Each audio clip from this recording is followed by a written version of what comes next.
Hi, hello, this is Alt Shift X. We got up. Welcome everybody in the live chat. We're here to talk about A Night of the Seven Kingdoms episode 5, the battle episode. We saw the tragic death of Prince Baelor Targaryen. We saw the victory of Sir Dunk. We saw a surprising flashback to Dunk's past, to his childhood, with his friend Rafe and this guy Alistair. And we saw a wacky, drunk Sir Arlen. So that was surprising and interesting. And we also got to see the big fight with the 14 knights battling. We had some casualties, as well as Baelor. We had the death of Sir Humphrey Beesbury. Bees in the chat. We had the death of Sir Humphrey Harding.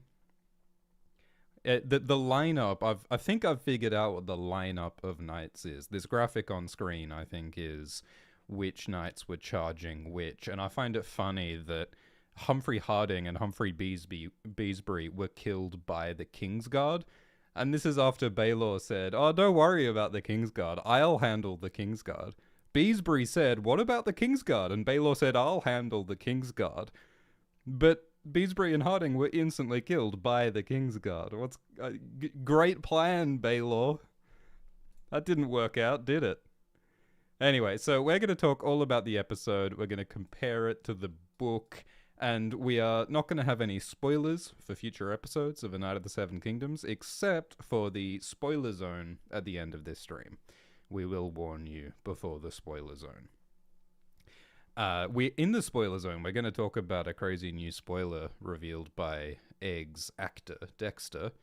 This, I think, Dexter let slip in an interview something that I think is the biggest story reveal in Westeros that we've had since the last season of Game of Thrones in 2019. And it's kind of wild, so we'll talk about that near the end of this stream in the spoiler zone.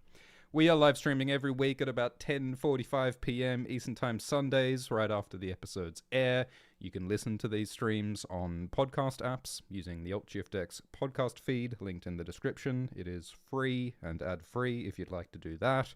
We're making scripted videos each week, and also my evil twin Alt-Shift-X is having conversations with Glidus each week on nebula.tv/Alt-Shift-X.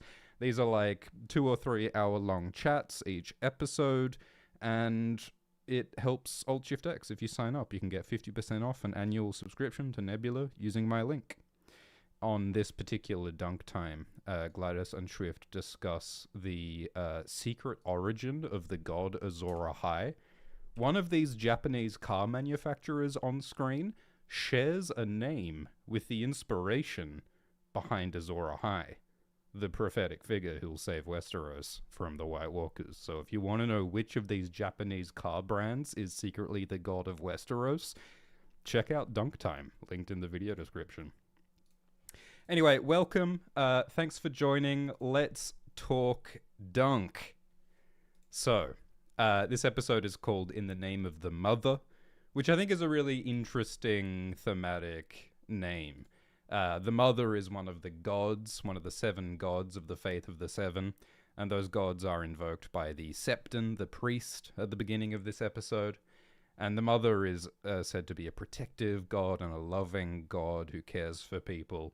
And I think it's really interesting to invoke this feminine goddess in a story that is almost entirely men.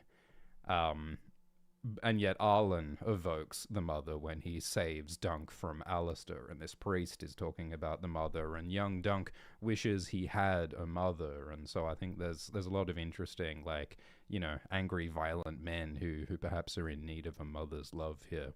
But this episode is also very much about the connections between the need for love, where Dunk loved Rafe, and then Dunk and Arlen had this loving bond. And now Dunk has this bond with Egg. So we see how these relationships and these connections are what keeps Dunk going and what allows Dunk to get up and to persist through everything that happens. So it's a trial by 7. It's 7 knights against 7 knights. And they don't really explain the rules of the fight.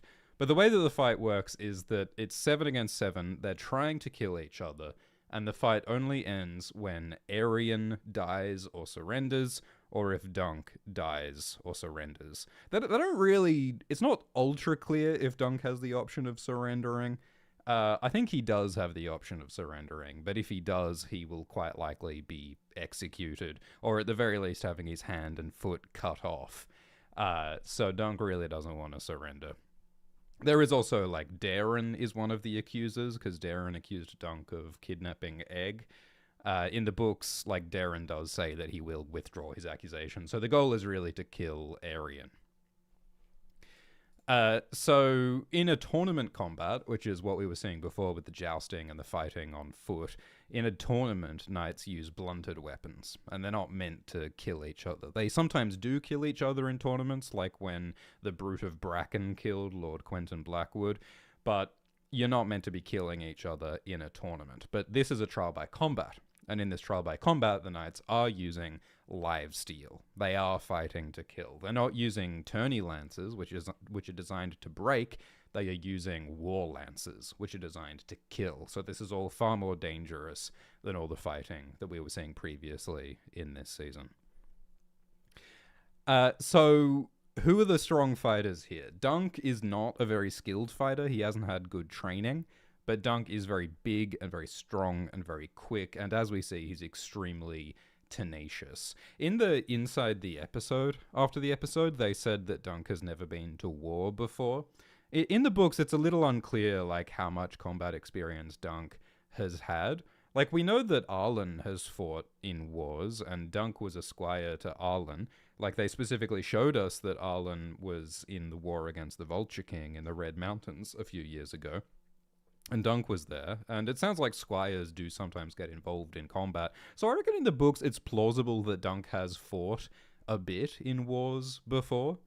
But yeah, he's not very experienced, and he's not very skilled. And I think one of the interesting things about this episode is that it ties back to Dunk's past in Fleabottom.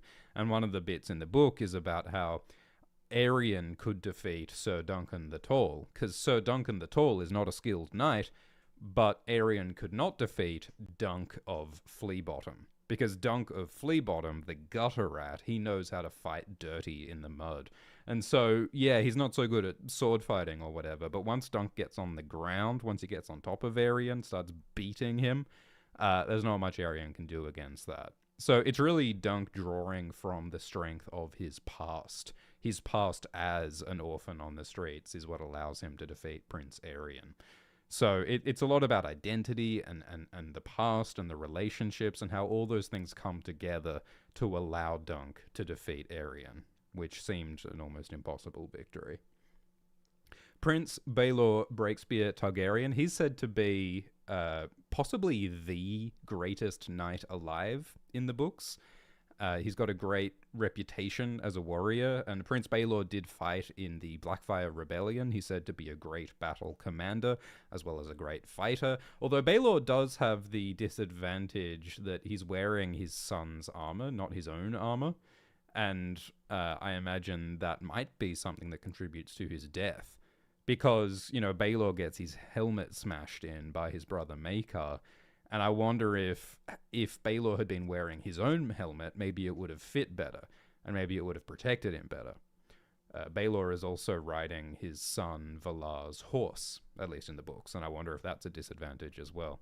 So yeah, Baelor's taken a very big risk, and it goes against him. Lionel, the Laughing Storm, he is also said to be one of the best fighters alive in the books. He is a huge, swaggering giant in the books, almost as big as Dunk. In the show, he's not as big as they lampshade in a previous episode. We also see Robin Riesling. Robin Riesling, he doesn't wear a helmet. Like he does wear a helmet. He is the only, out of these 14 knights, he is the only guy crazy enough to not wear a helmet, and I love that for him. He truly is the maddest knight in the Seven Kingdoms. And here he is here. No helmet as he's going into battle. And he also has chainmail covering his missing eye. So he continues his, like, his insane courage. Like, is it madness or is it bravery that he goes into battle without full protection? I think that Raymond Fossaway also doesn't have plate armor. So, like, most of these knights are wearing steel plate armor over mail, over chainmail. But since Raymond was not a knight until like 5 minutes ago, Raymond doesn't have proper armor. And I think it's crazy brave that Raymond is going into this life or death battle without proper armor, let alone without like a lot of training and stuff. So Raymond's being very brave here, I think. Humphrey Beesbury, we don't really know how much of a good fighter Humphrey Beesbury is. He's a good jouster, at least, to have done like 12 tilts against Humphrey Harding in the tourney earlier.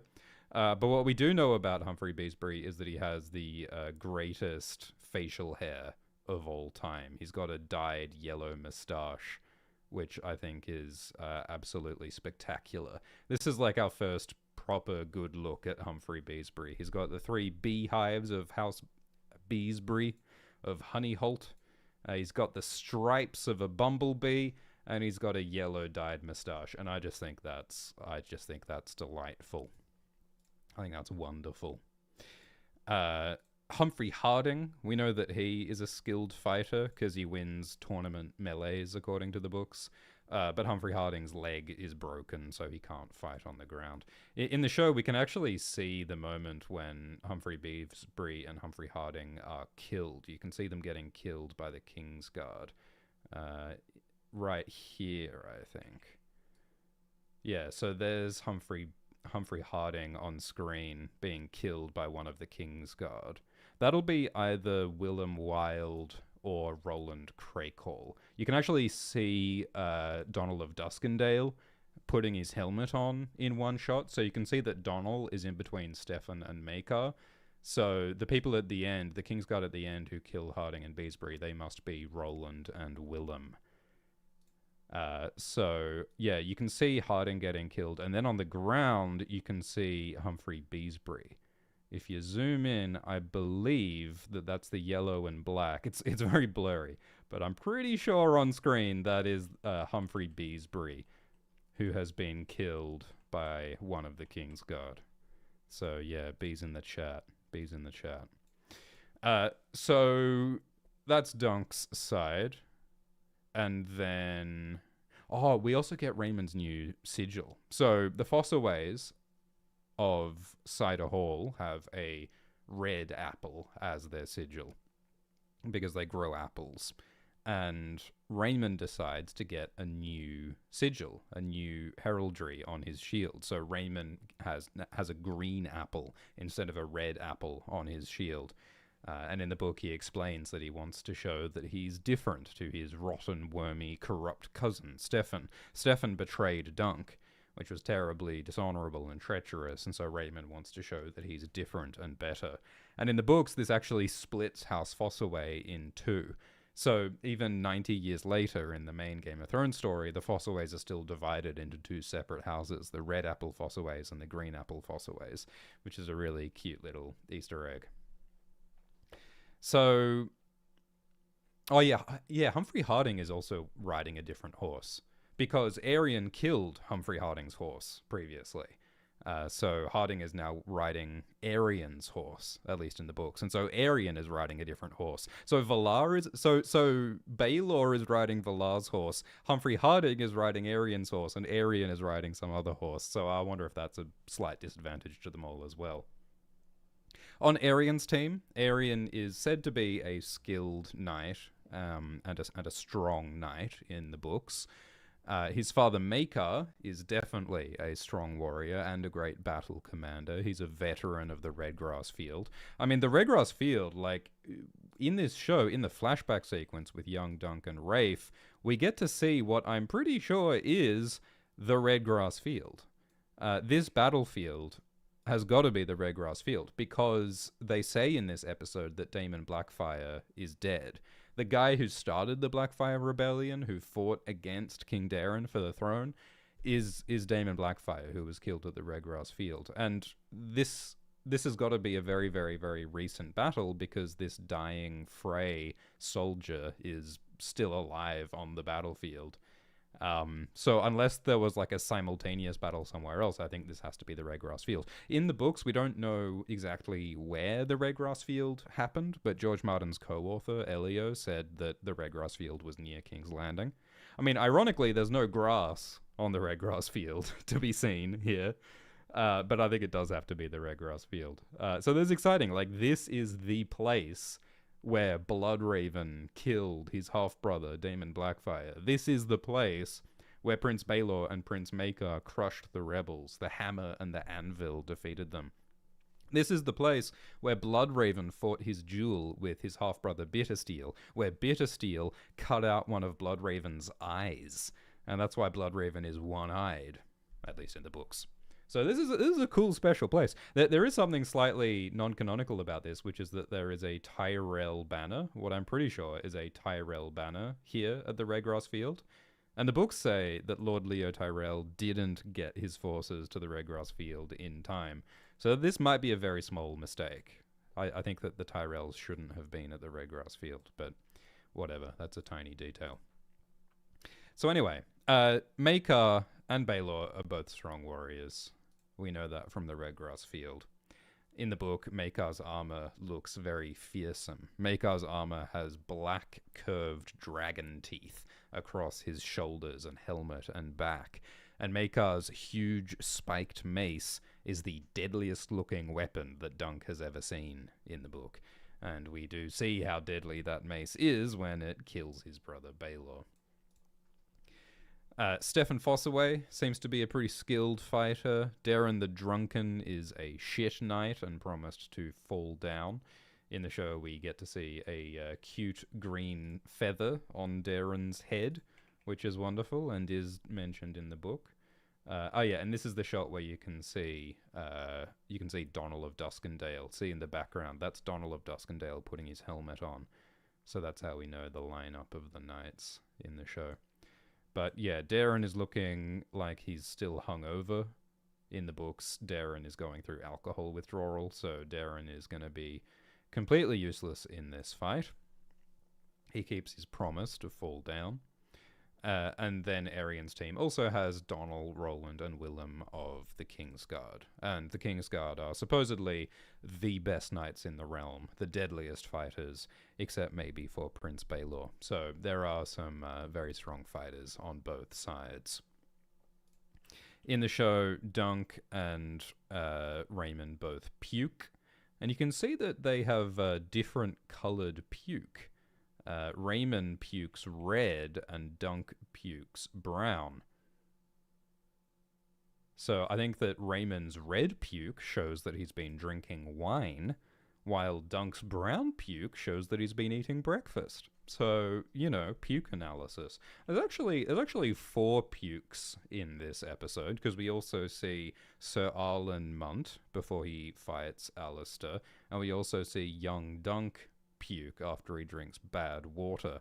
So those are 4 different actors vomiting in the space of 22 minutes, which I think might be like a world record, or at least an HBO record. Tell me in the chat if anyone has ever had 4 different actors puking in the space of 22 minutes on network television before.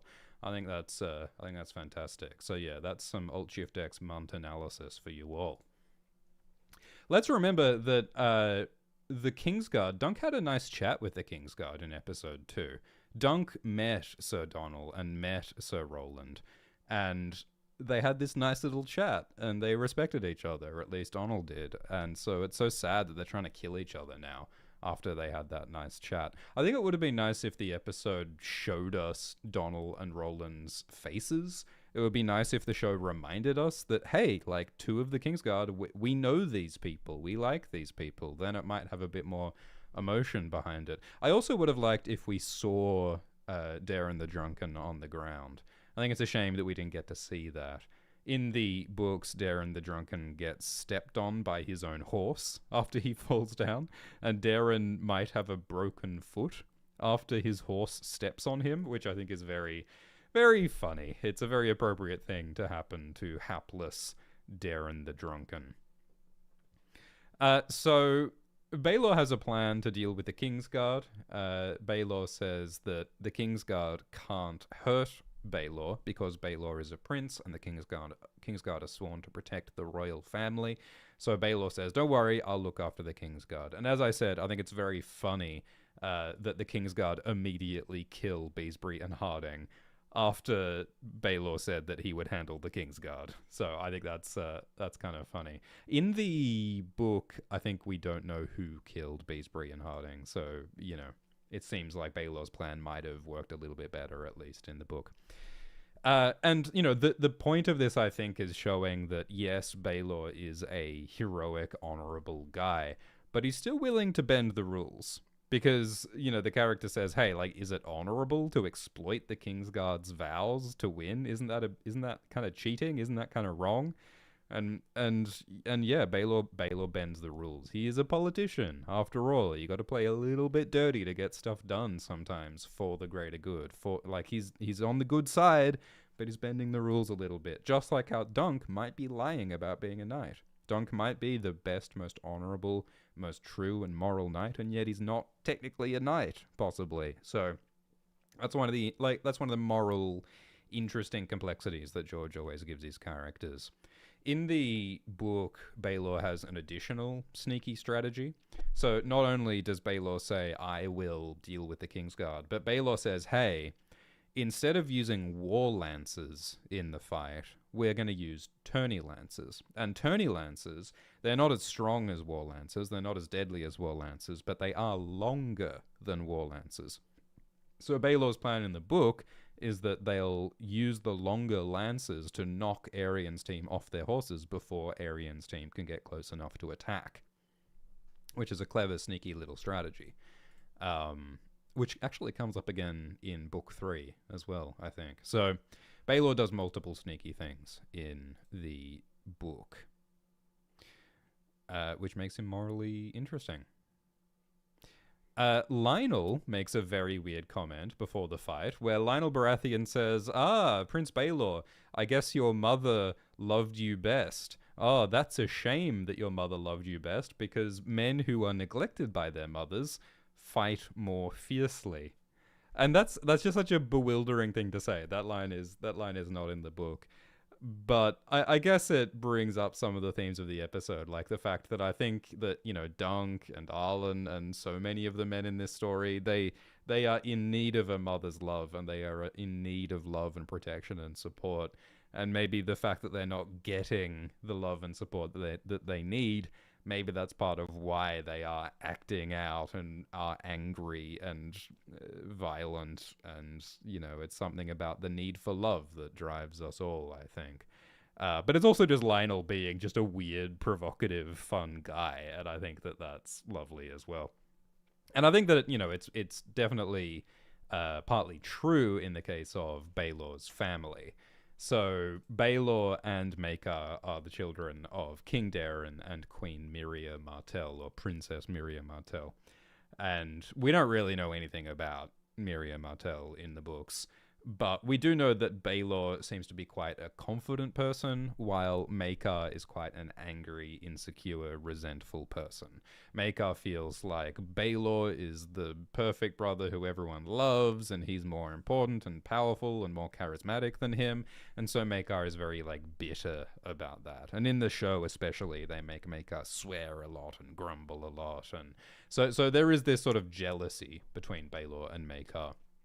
And that's what makes it really interesting when Maekar accidentally kills Baelor in this episode. Because it's like, oh, like, it was an accident. Maekar didn't want to kill his brother Baelor. Maekar just wanted to protect his son Arian to win the trial. But maybe on some subconscious level, Maekar had these, like, suppressed feelings of aggression against his brother.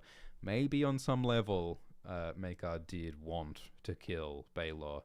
And I think one of the tragic little details is that we see that we actually see the blow where Maekar kills Baelor. We see the moment where Maekar hits his brother on the head with his mace. Here it is. Ponk. I think that's the blow that kills Baelor. And this blow that kills Baelor, it happens after Arian has already surrendered. So tragically, like Baelor didn't even have to die. Like if Dunk had said sooner, stop the fight, Aerion has surrendered, maybe Baelor would still be alive. So there's an added layer of tragedy there. And yeah, like I think that like talking about people neglected by their mothers is an interesting thing to bring up. Because normally these books are about daddy issues. Like, there's so much about Tyrion's relationship with Tywin and Samwell's relationship with Randall Tarley, and all of like Makar's sons have such complex, strained relationships with their father Makar. But there are also mother issues in these books. Like Jon Snow wants to know who his mother was, and that's an ongoing thing. So, lots of complex family relationship stuff going on here. Egg gives Dunk his lance, and this is what Egg has been training for. This is what Egg was dreaming of all this time. We saw that was it episode 2 or episode 3 where Egg was practicing at handing Dunk his lance, which is no easy task for Egg because Egg is so tiny. It's a 12-foot long lance that this like tiny little boy has to pass up to Dunk. In the books, Steely Pate helps Dunk and wants to pass him his lance, but Egg insists that no, I will hand Dunk his lance because I'm the squire and I'm proud of doing this. So this is the thing that Egg has been dreaming of all this time. When we saw Egg in episode 1, when he was pretending to ride thunder and he was begging Dunk, please let me be your squire, this is what Egg wanted, was the excitement and fun of being a squire. But when that dream comes true, it's not fun.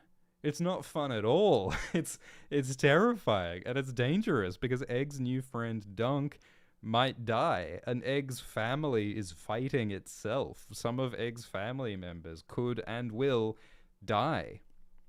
And so it's that thing that George R. R. Martin does over and over again, which is it's the dream comes true, but when the dream comes true, it's a nightmare. It's disillusioning. He thought this would be colorful and beautiful, but it's actually muddy and misty and gray. He thought it would be glorious and spectacular, but it's actually bloody and painful and ugly. And what these books ask over and over is, what do we do when our dreams turn to nightmares? What do we do when the good prince dies? What do we do when everything seems hopeless? Well, what we do is we get up. We get up for the people who love us, if for nothing else.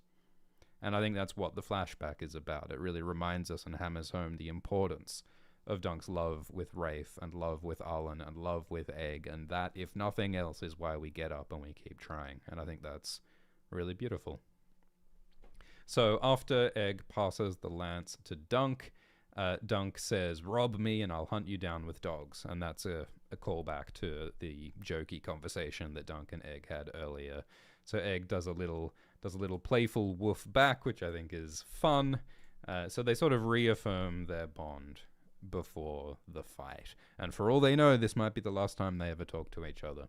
And remember that like it wasn't that long ago that Dunk was really angry at Egg for Egg lying about his identity and getting Egg into this trouble. So it's really nice that they have this friendly moment affirming their bond. And that little thing about hunting you down with dogs, that isn't in the book, so that's added by the show. So then we have this Septon giving a prayer for the 7 gods, and the words that the Septon says are not in the book, but they're very similar to what is said in Tyrion's trial in Book 1. The Septon asks the gods to look down and bear witness, to find the truth in this man's soul, to grant him life and freedom if he was innocent, death if he was guilty. That's what it says in Book 1. And here in the TV show, the Septon says, may the 7 bear witness to our solemn and bloody offering. May they peer inside our mortal hearts and find the truth. May the warrior grant victory to the innocent and reveal the guilty in their falseness. May death sustain life. I think those words are pretty fun. In the book, the Septon has a crystal. Like multiple times in the book, Septons hold up a special crystal, and the crystal refracts light into a rainbow. And that's one of the aspects of the Faith of the Seven, is that they've got this sort of numerological fondness for the number 7, and they use rainbows as one of the main symbols of that religion. And they never really do that in any of the Game of Thrones shows. I think it's a shame, because the rainbow is a pretty cool, beautiful image. In this week's episode of Dunk Time, Glidus and AltShiftX talk about how Isaac Newton was really into numerology and mysticism, and Isaac Newton might be part of why rainbows are said to have 7 colors. So, yeah, go listen to that at nebula.tv/AltShiftX. There are some delightful tangents in this week's Dunk Time, and it's a good way to support AltShiftX if you want to sign up. Link in the description. Anyway, so the Septon says that it's a bloody offering. I really like that line, solemn and bloody offering. The Faith of the Seven sort of pretends to be the civilized and peaceful and orderly religion, but that whole idea of the bloody offering that sustains life, I think, has the sound of a blood sacrifice.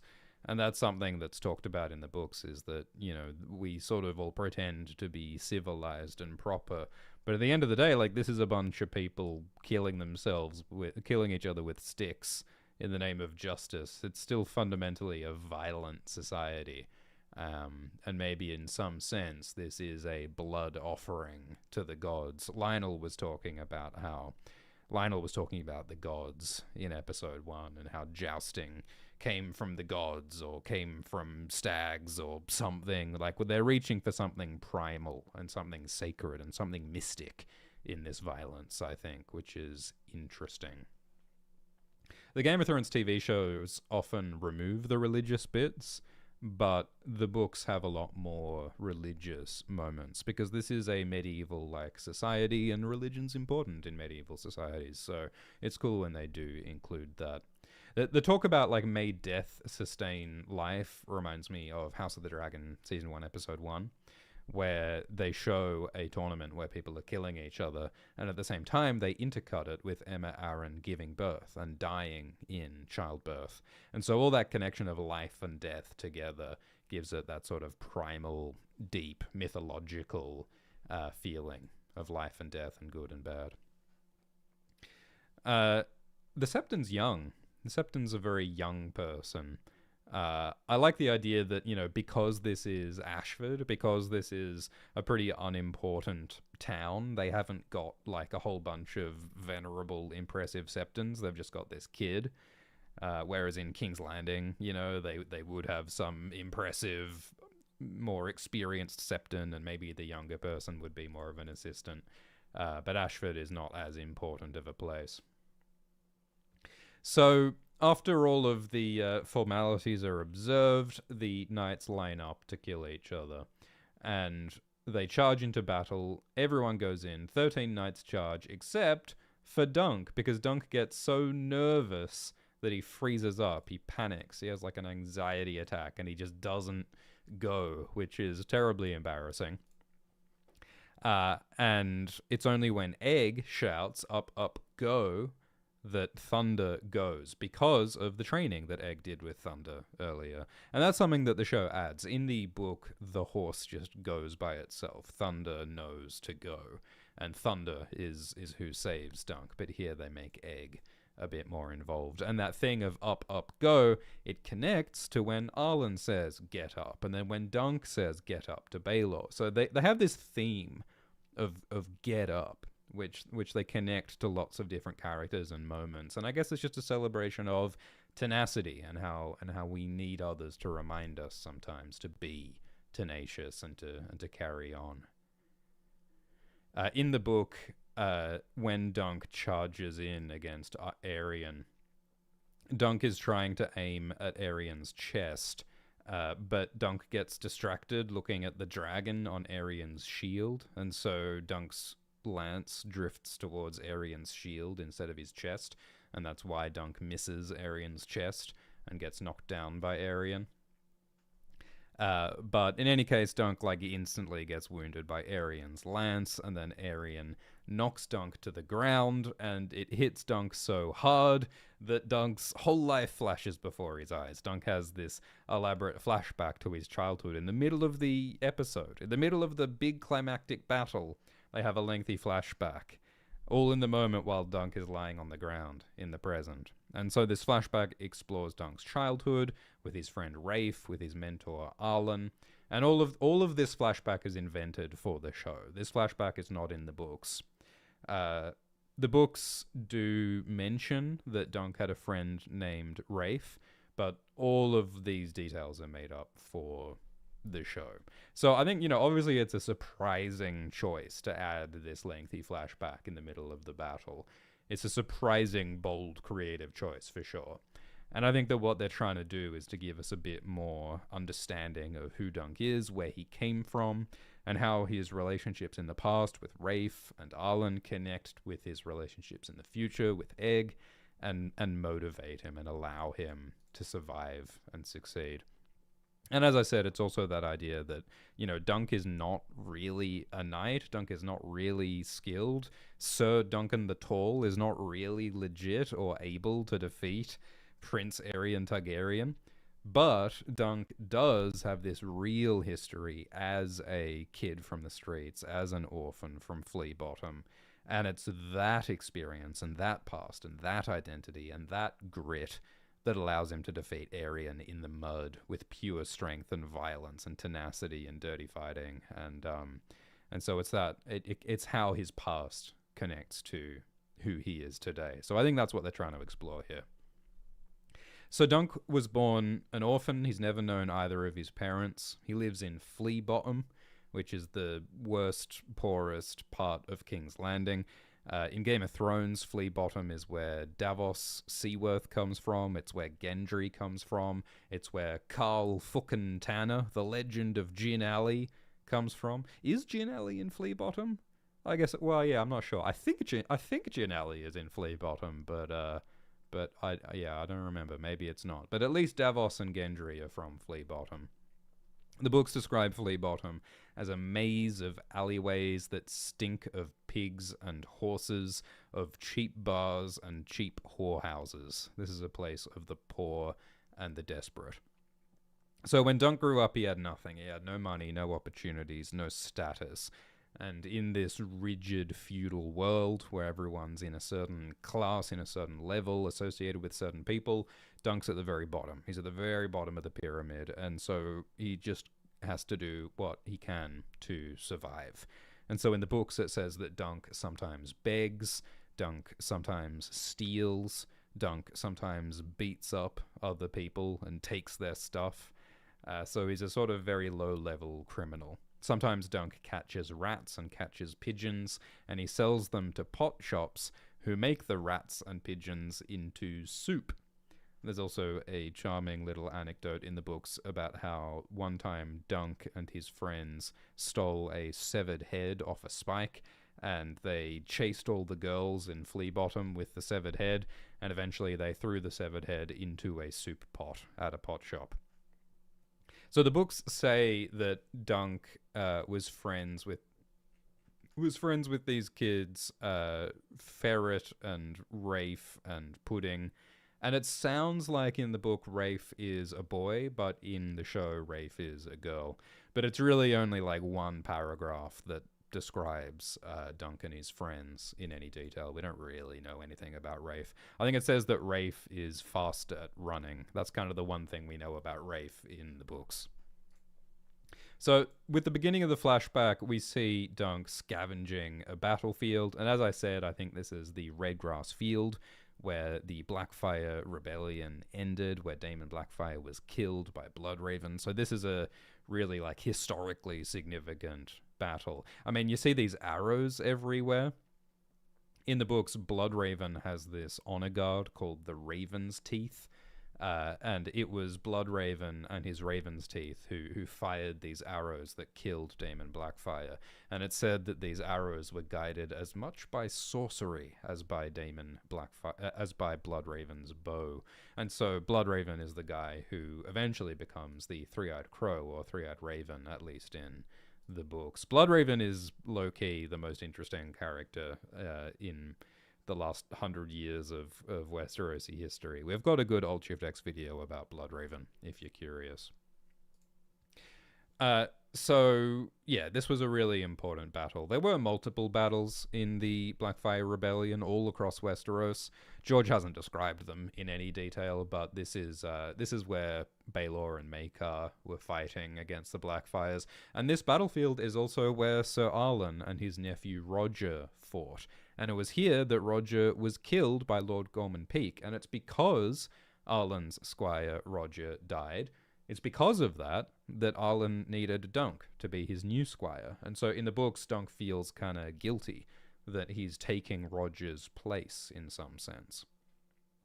The books talk about the glory of the Redgrass Field, all the incredible battles that took place on this battlefield, the terrible violence, the heroics. But what we see here is the ugly aftermath. It's not like the songs. We don't see any grass at the Redgrass Field. And so it's a sort of, it's a gritty take on the aftermath of the violence. So we see a Tyrell banner, which might be slightly non-canonical. And we also see a Lannister banner over here.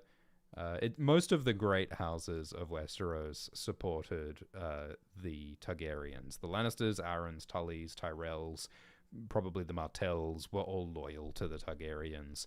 So the houses that supported the Blackfire rebels, that was like House Bracken, House Peak, House Costain, House Shawnee, maybe House Ironwood. Mostly these minor houses who were trying to use the rebellion to get power.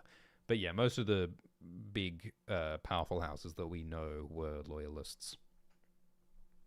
So Dunk is not some warrior fighting in the battle. He's trying to scavenge from the battlefield. And this is a change from like the timeline of the books. In the books, Dunk would have been only like 4 years old when the Blackfire Rebellion happened.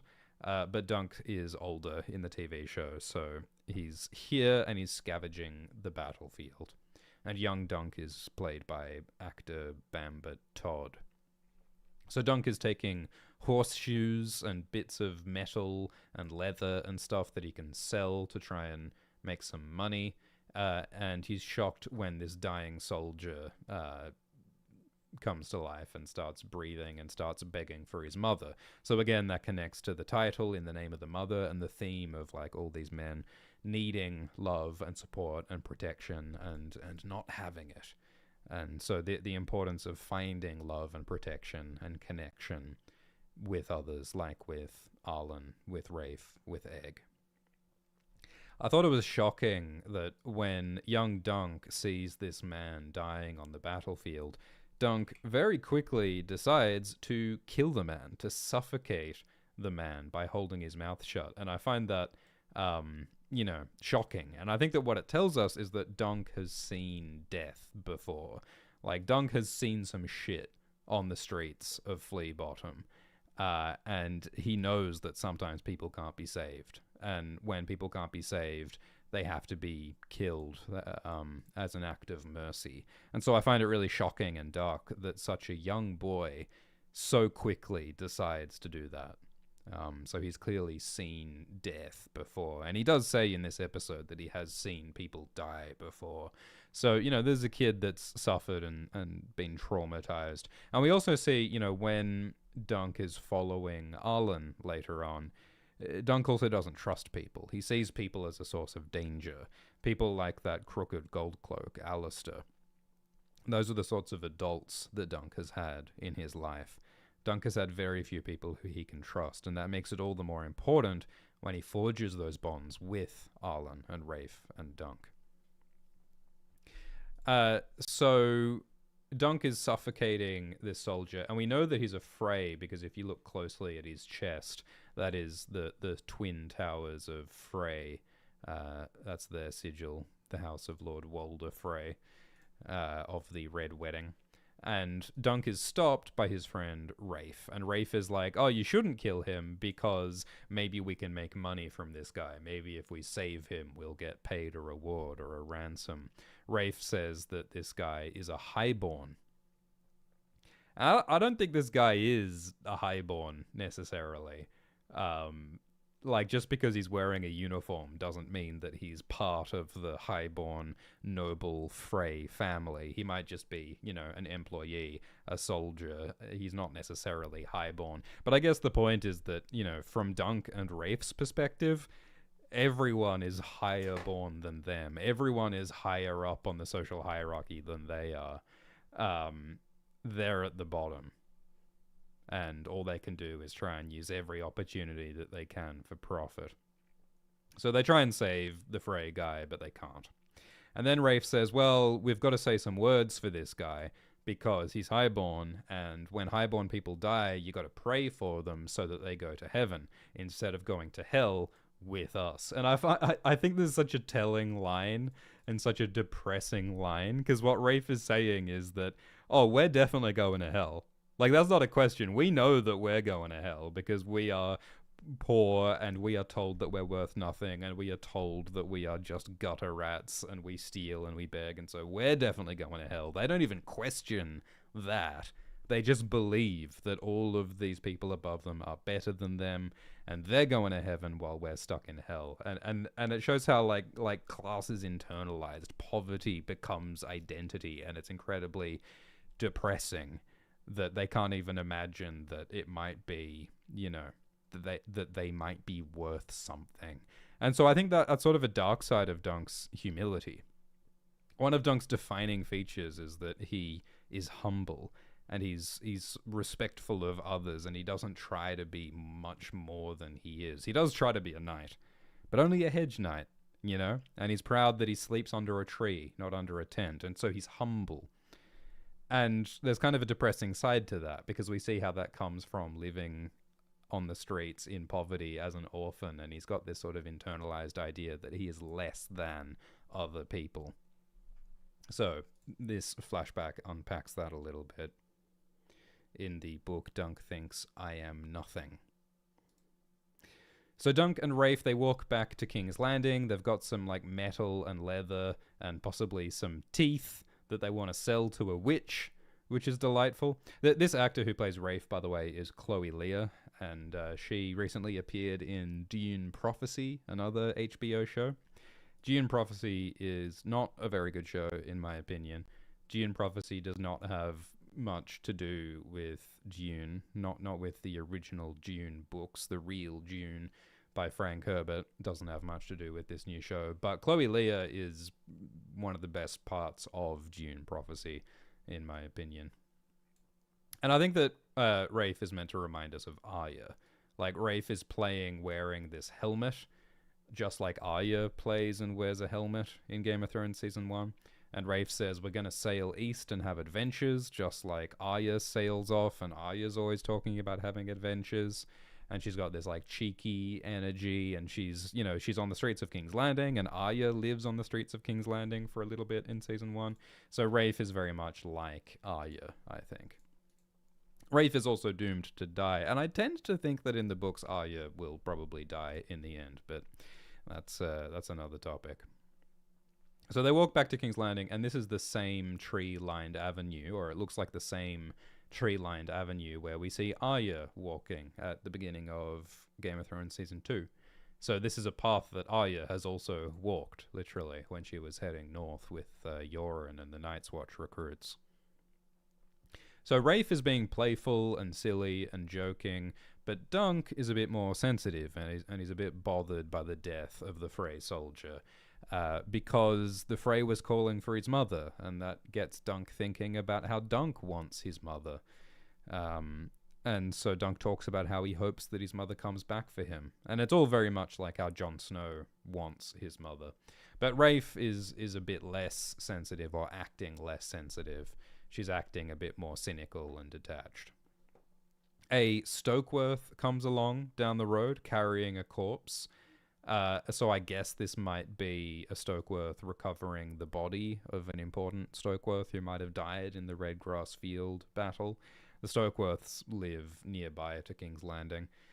We saw a Stokeworth in Game of Thrones. Bronn almost marries Lollys Stokeworth. They're a minor house near King's Landing. And when Rafe and Dunk see this Stokeworth coming, they go and hide. And I think it's interesting that, like, their reaction to seeing just a person is to hide. And I think that shows how, you know, Dunk and Rafe are treated like criminals just for being poor. And any adult that they see is potentially trouble for them, because people just assume that they are criminals, or they treat them as though they are lesser. So, like, adults are a source of danger. They're not to be trusted. And that's why Dunk stays away from Arlen, follows him from a distance at first. And that's why when he finally does bond with Arlen and with Egg, it means so much, because he's had so few people who he can trust. So Rafe says nothing ever ends. Dunk is saying Daemon Blackfire's dead, the war is over, so maybe everything's going to be better now. And Rafe says it's not over. Nothing is ever over. After someone dies, their killer will come and continue the cycle of violence. The cycle of violence never ends. And Rafe tells this little story about their friend Pudding, who someone tried to... What are they saying? Someone tried to burn down King's Landing to kill Pudding as revenge for the death of Cedric's little brother. That story isn't in the books. The name Cedric, I think, is a fun thing to include in there, because Cedric is a character in Ivanhoe, and Ivanhoe is the movie that inspired George Martin to write this story. And in fact, the original Ivanhoe book invented the name Cedric. The name Cedric did not exist until the original Ivanhoe book invented the name Cedric, and it was caused by, like, an accidental misspelling of the name Cerdic, I think. So that's a delightful little true history fact, and I think that that's why they include the name Cedric in this episode, is because it's in Ivanhoe. So yeah, Rafe is commenting here on the cycle of violence, and she's saying that, you know, the Blackfire Rebellion is not over, and we'll talk in the spoiler zone about whether Rafe is correct about the Blackfire Rebellion. She also says that Fleabottom is tinder waiting to catch, like Fleabottom is going to burn. And, you know, I mean, we saw there have been multiple times when King's Landing has almost been burned, or partially burned, or been burned at the end of Game of Thrones. So that's those words are a little bit prophetic as well. So Dunk and Rafe return to King's Landing, and it's funny, like, you might expect to see, you know, a victory parade because the Blackfire Rebellion is over. You might see, I mean, like, right now, Prince Baelor and Prince Maekar, they're probably partying it up. They're probably saying, yeah, we defeated the Blackfires, everything's fixed now, the war's over, the Targaryens have succeeded. King Daeron Targaryen will be giving a speech about how they've made peace and they're going to punish the traitors and reward the loyalists. Like, this is a great thing that's happened for Westeros as far as the politicians are concerned. But what we actually see is horror. On the streets of King's Landing, there's all these wounded people, these refugees, people who are lost and hopeless and dying. There's not a lot of support or help or healthcare or welfare for any of these people on the streets, or even for the soldiers. And so we see just this cesspit of human misery. So, like, you know, would this be any better or worse for these people if the Blackfires had won or the Targaryens had won? As they say, when the High Lords play their Game of Thrones, it is the innocent people who suffer. It is the common people who suffer, not the High Lords. And so that's what we see. And so it's a very different perspective that we see on warfare. We're used to seeing the glory and the heroism and the victory parades. But what we see is the misery on the streets for the average common people. So Dunk and Rafe are coming back with their sack full of scavenged metals and leather, and they're confronted by this guy, Alistair. So Alistair, he's not in the books. Alistair is missing a hand, and he later says that he used to have quick hands. So maybe Alistair was a thief, and his hand was cut off as a punishment. Or maybe Alistair fought in the Blackfire Rebellion, and maybe he lost a hand in the war. But he does appear to be a Gold Cloak, a member of the City Watch. So it's kind of odd. Like if his hand was cut off for being a thief, I don't see why a known thief would be a member of the City Watch. But you know, maybe they're scraping from the bottom of the barrel for City Watchmen right now. I don't know. Maybe he's an ex City Watchman. Like that's the thing. There's a war going on. I don't know how much oversight there is of the cops right now during a war. So Alistair's crooked, and he kind of shakes Dunk and Rafe down and tries to take their stuff. And it's sort of implied that Alistair is using his power to take stuff from people like Dunk and Rafe, and Alistair is knowingly allowing Dunk and Rafe to steal stuff as long as he gets to profit from it. I think that's the implication here.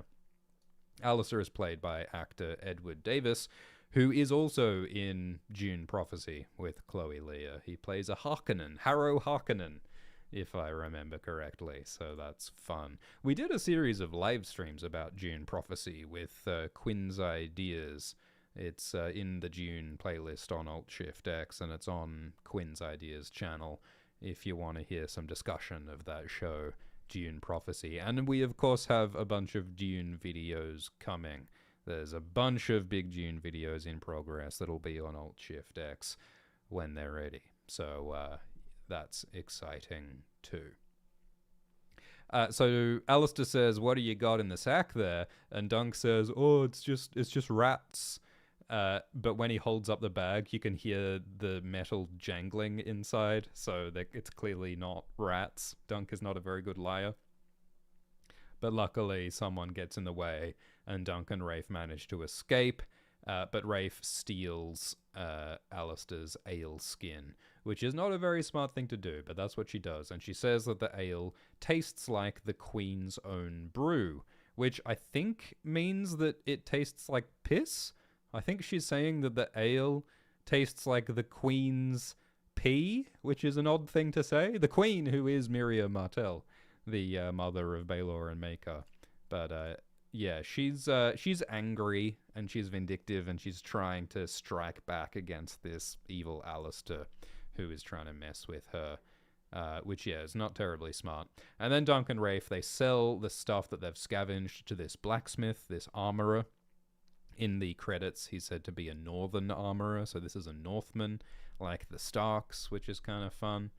And he pays 2 silvers for the scavenged stuff. I don't know if this stuff would be worth 2 silvers. The currency and like the value of stuff has never really made sense in Westeros. George R. R. Martin doesn't really care much about making the economy make sense, which I think is fair. So he buys the stuff except for this piece of leather, because it has a black dragon on it. And the armorer says, "I don't want Blackfire rebel leather, because owning traitors' things, owning Blackfire things, might make people think that you are a traitor, and that might be politically dangerous." I mean, it's, you know, you could say this is Targaryen. Like, it's a dragon sigil, and like, yeah, it's colored black, but I mean, barely. You could just say that it's Targaryen leather. Also, you'll notice that the dragon has 4 legs, which is incorrect. When Glidus saw that this dragon has the wrong number of legs, he screamed. And if you want to hear Glidus's shriek of rage at this incorrect 4-legged dragon, you should listen to Dunk Time. Go listen to Dunk Time at nebula.tv/AltShiftX. It helps support Alt-Shift-X, and you'll get to hear Glidus scream at the 4-legged dragon. And so they take their money and go. And so Rafe reveals that they're trying to save up some money so that they can leave King's Landing. King's Landing is a shithole. I think the showrunner, Ira Parker, said it's the, quote, arse-end shithole of this world. And so Rafe and Dunk are trying to make like a tree and start a new life somewhere else. And Rafe talks about having adventures over in the east. And again, she's so much like Arya. And this silver will allow them to do that. So we see that Rafe and Dunk, they live in this like tiny little space, like this wall cavity that's underneath like a shed where a goat lives. Like, this is the best real estate they could find. and they're probably lucky to have even this, and they've got the tiny little stub of a candle, so they're showing us how little Dunk and Rafe have and how desperate they are to get out. It reminds me of Varys has these little birds, these little spies, these children who spy for Varys, and in the books Varys cuts out the children's tongues so that they don't spill his secrets. And the little birds, they climb through the walls inside the Red Keep, and seeing these children inside this space beneath the floor reminds me of that. If Varys was alive in this time, at this point in the timeline, that might be the best career opportunity that Dunk and Rafe might have, is to get their tongues ripped out and to be a spy for Varys. That's the sort of stuff that goes on for orphan children in this city. Varys is not a great guy. Side note, watch our Varys video if you're curious about Varys. So, Dunk is a little bit reluctant to leave King's Landing because he hopes that his mother will come and find him. But Rafe says you can't just sit around waiting for stuff to happen to you. You've got to create the life that you want. If you want a family, you've got to make a family. Just like how Dunk creates the bond with Arlen and Dunk creates the bond with Egg. It's the family that you find and the family that you create that is most precious sometimes. And so Rafe seems a little bit more cynical and realistic in this moment. And Dunk says that he loves Rafe, which is really cute. And Rafe says that she loves Dunk. And I think it's sort of like a family-like love. It's like a sibling love. And it's really lovely. And Rafe says, let's show this city our ass, which is a great way of saying, let's leave. So they're going to go off and take a ship to the east. So like they talk about going to the free cities. And the free cities includes like Bravos and Volantis and Pentos and Tyrosh and Mir and Lys and a lot of these places, some of which we have seen in Game of Thrones.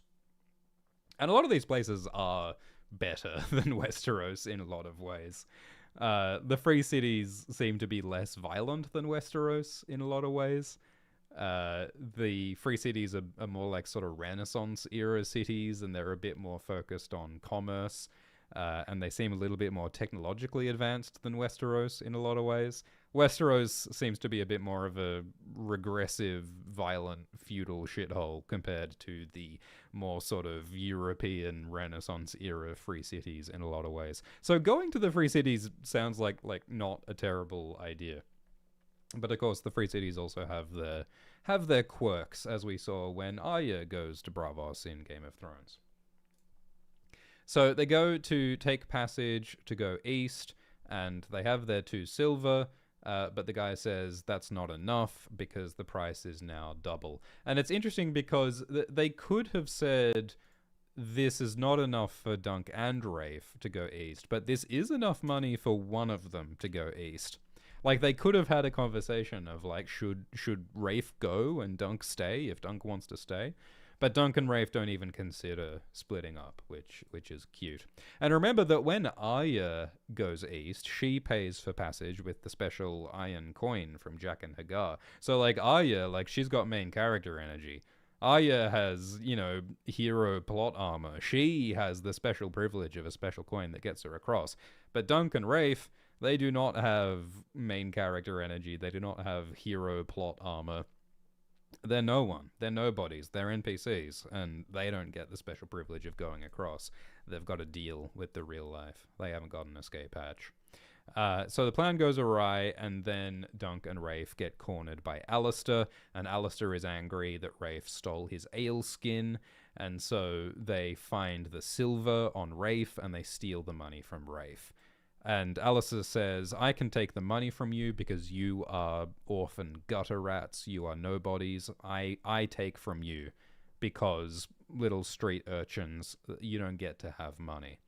And Dunk is like, well, why do you get to steal from us? We can't steal, but you can steal. And he's like, yeah, I'm higher up on the social ladder. I'm a city watchman. I'm better than you. So it's not stealing. That's just taking. That's life. So it's a really depressing expression of inequality, of hierarchy, of how much it sucks to be on the bottom of the ladder. And so it starts a fight because Rafe takes Alistair's knife, and then Alistair kills Rafe, and then Dunk attacks Alistair, and Dunk gets stabbed in the leg before Dunk is rescued by Sir Arlen. It's very fun when Arlen bursts out and he says, "In the name of the mother," which is the title of this episode. And Arlen saves Dunk from the City Watchman. One of the City Watchman's severed heads falls into a pig pen, which I think might be a little joke because City Watchmen are police. They are cops, and cops are called pigs. And so the pig's head ends up in the pigsty. I think that might be a little joke that they're doing.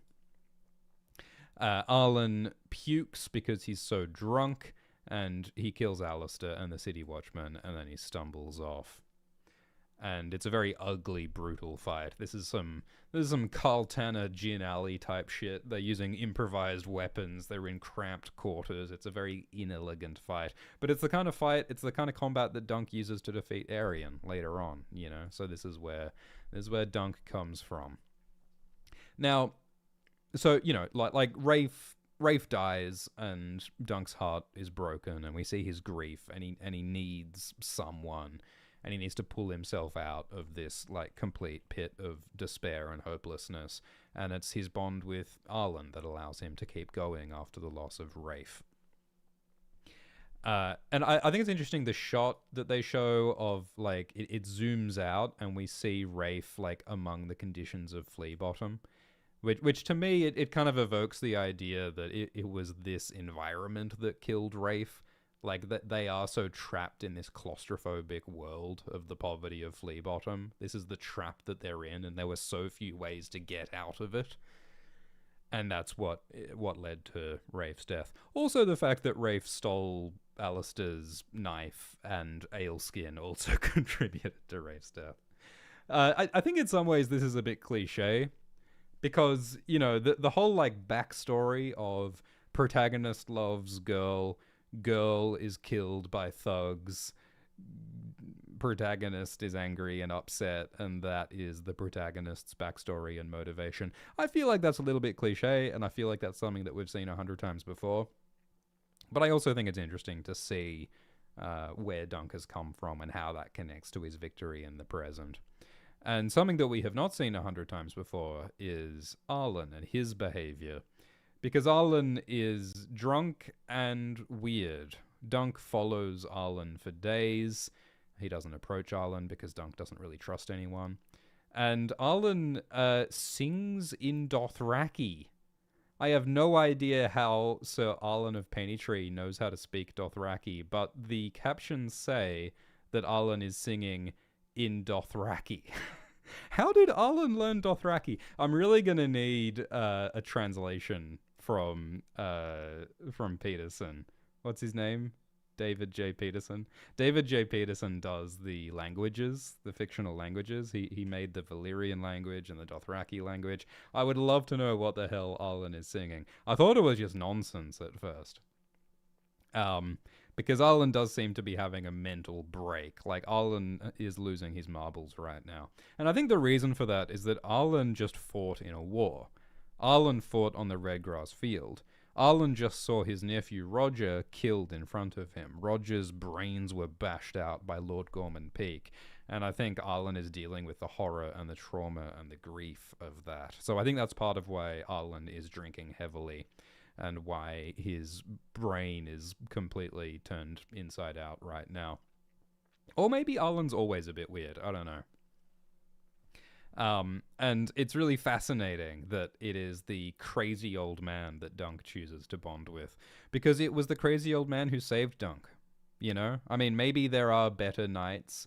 Maybe there are more highborn knights, more skilled knights, better knights. But Arlen is the one who saved Dunk. Arlen is the one who got the job done. So in the same way that Dunk is not the best, most skilled, most highborn knight, he's the one who saved Tansel, you know? So again, it's the foolish hero who is the savior. And they call Arlen a fool multiple times.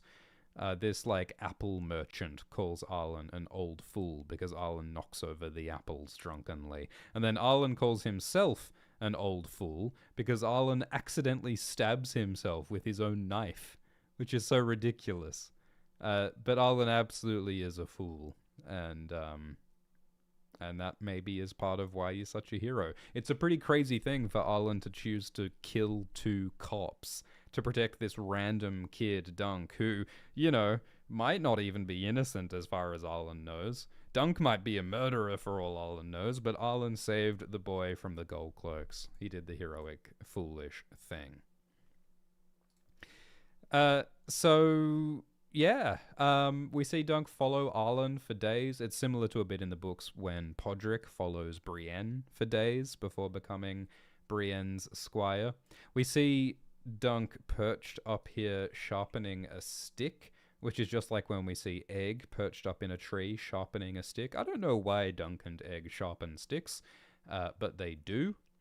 One thing that I'm a little confused by is that we see this is like a little this looks like a grave. There's a mound of dirt with flowers on it. So this looks like a grave to me, but it's on the grave that we see. Oh shit, that's Roger's grave, isn't it? Oh dude, that's Roger's grave. I didn't even realize that till now. So Roger is the nephew, Arlen's squire. Oh, Arlen just buried Roger. That's so sad, isn't it? So Roger was the nephew and squire of Arlen, and Roger was killed by Lord Gorman Peak at the Redgrass Field in the battle. And yeah, that's like the saddest thing I've ever seen. And so it's the same helmet that we see Egg wearing in episode 1. Was that Roger's helmet? I mean, I don't think...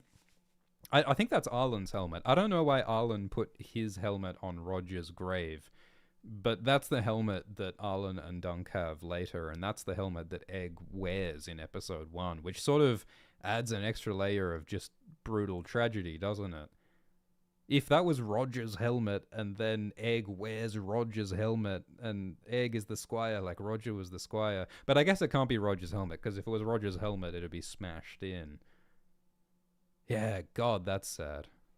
So yeah, this is why Arlen is mad with grief and why he's getting drunk and stuff, I think, is because he's just buried his nephew. It's such a sad thing. And yet, ironically, if it wasn't for Roger's death, Arlen wouldn't have needed a squire, and Dunk wouldn't have become Arlen's squire. So it's sort of tragedy leading to good, in the same way that Prince Baelor's death is tragic, but it saves Dunk. You know, tragedy and good is all wrapped up together in complex, messy ways, just like the real life, just like reality, I think.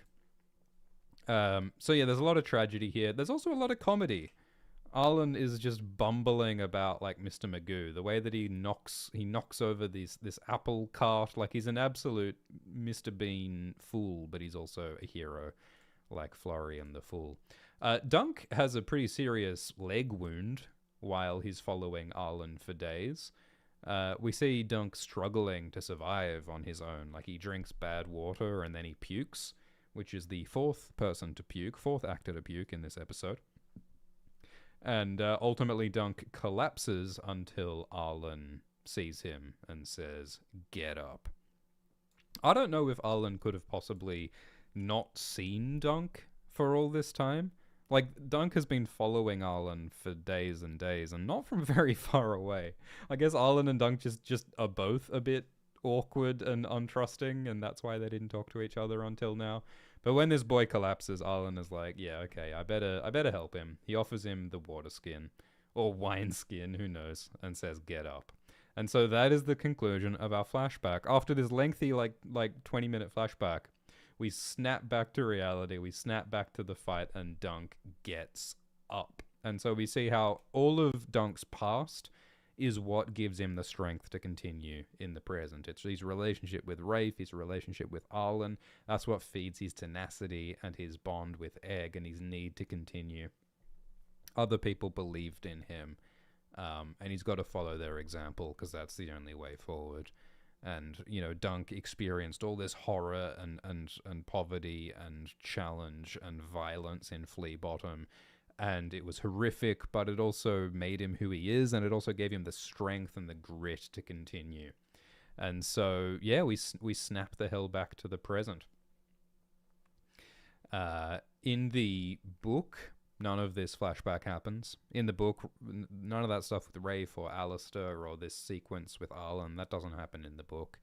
But what we do get in the book is Dunk lying on the ground, and he thinks, I am nothing, I've failed. He thinks, I'm not even a real knight, which is a strong hint that Dunk is lying about taking the knight's oath. He's not really a knight.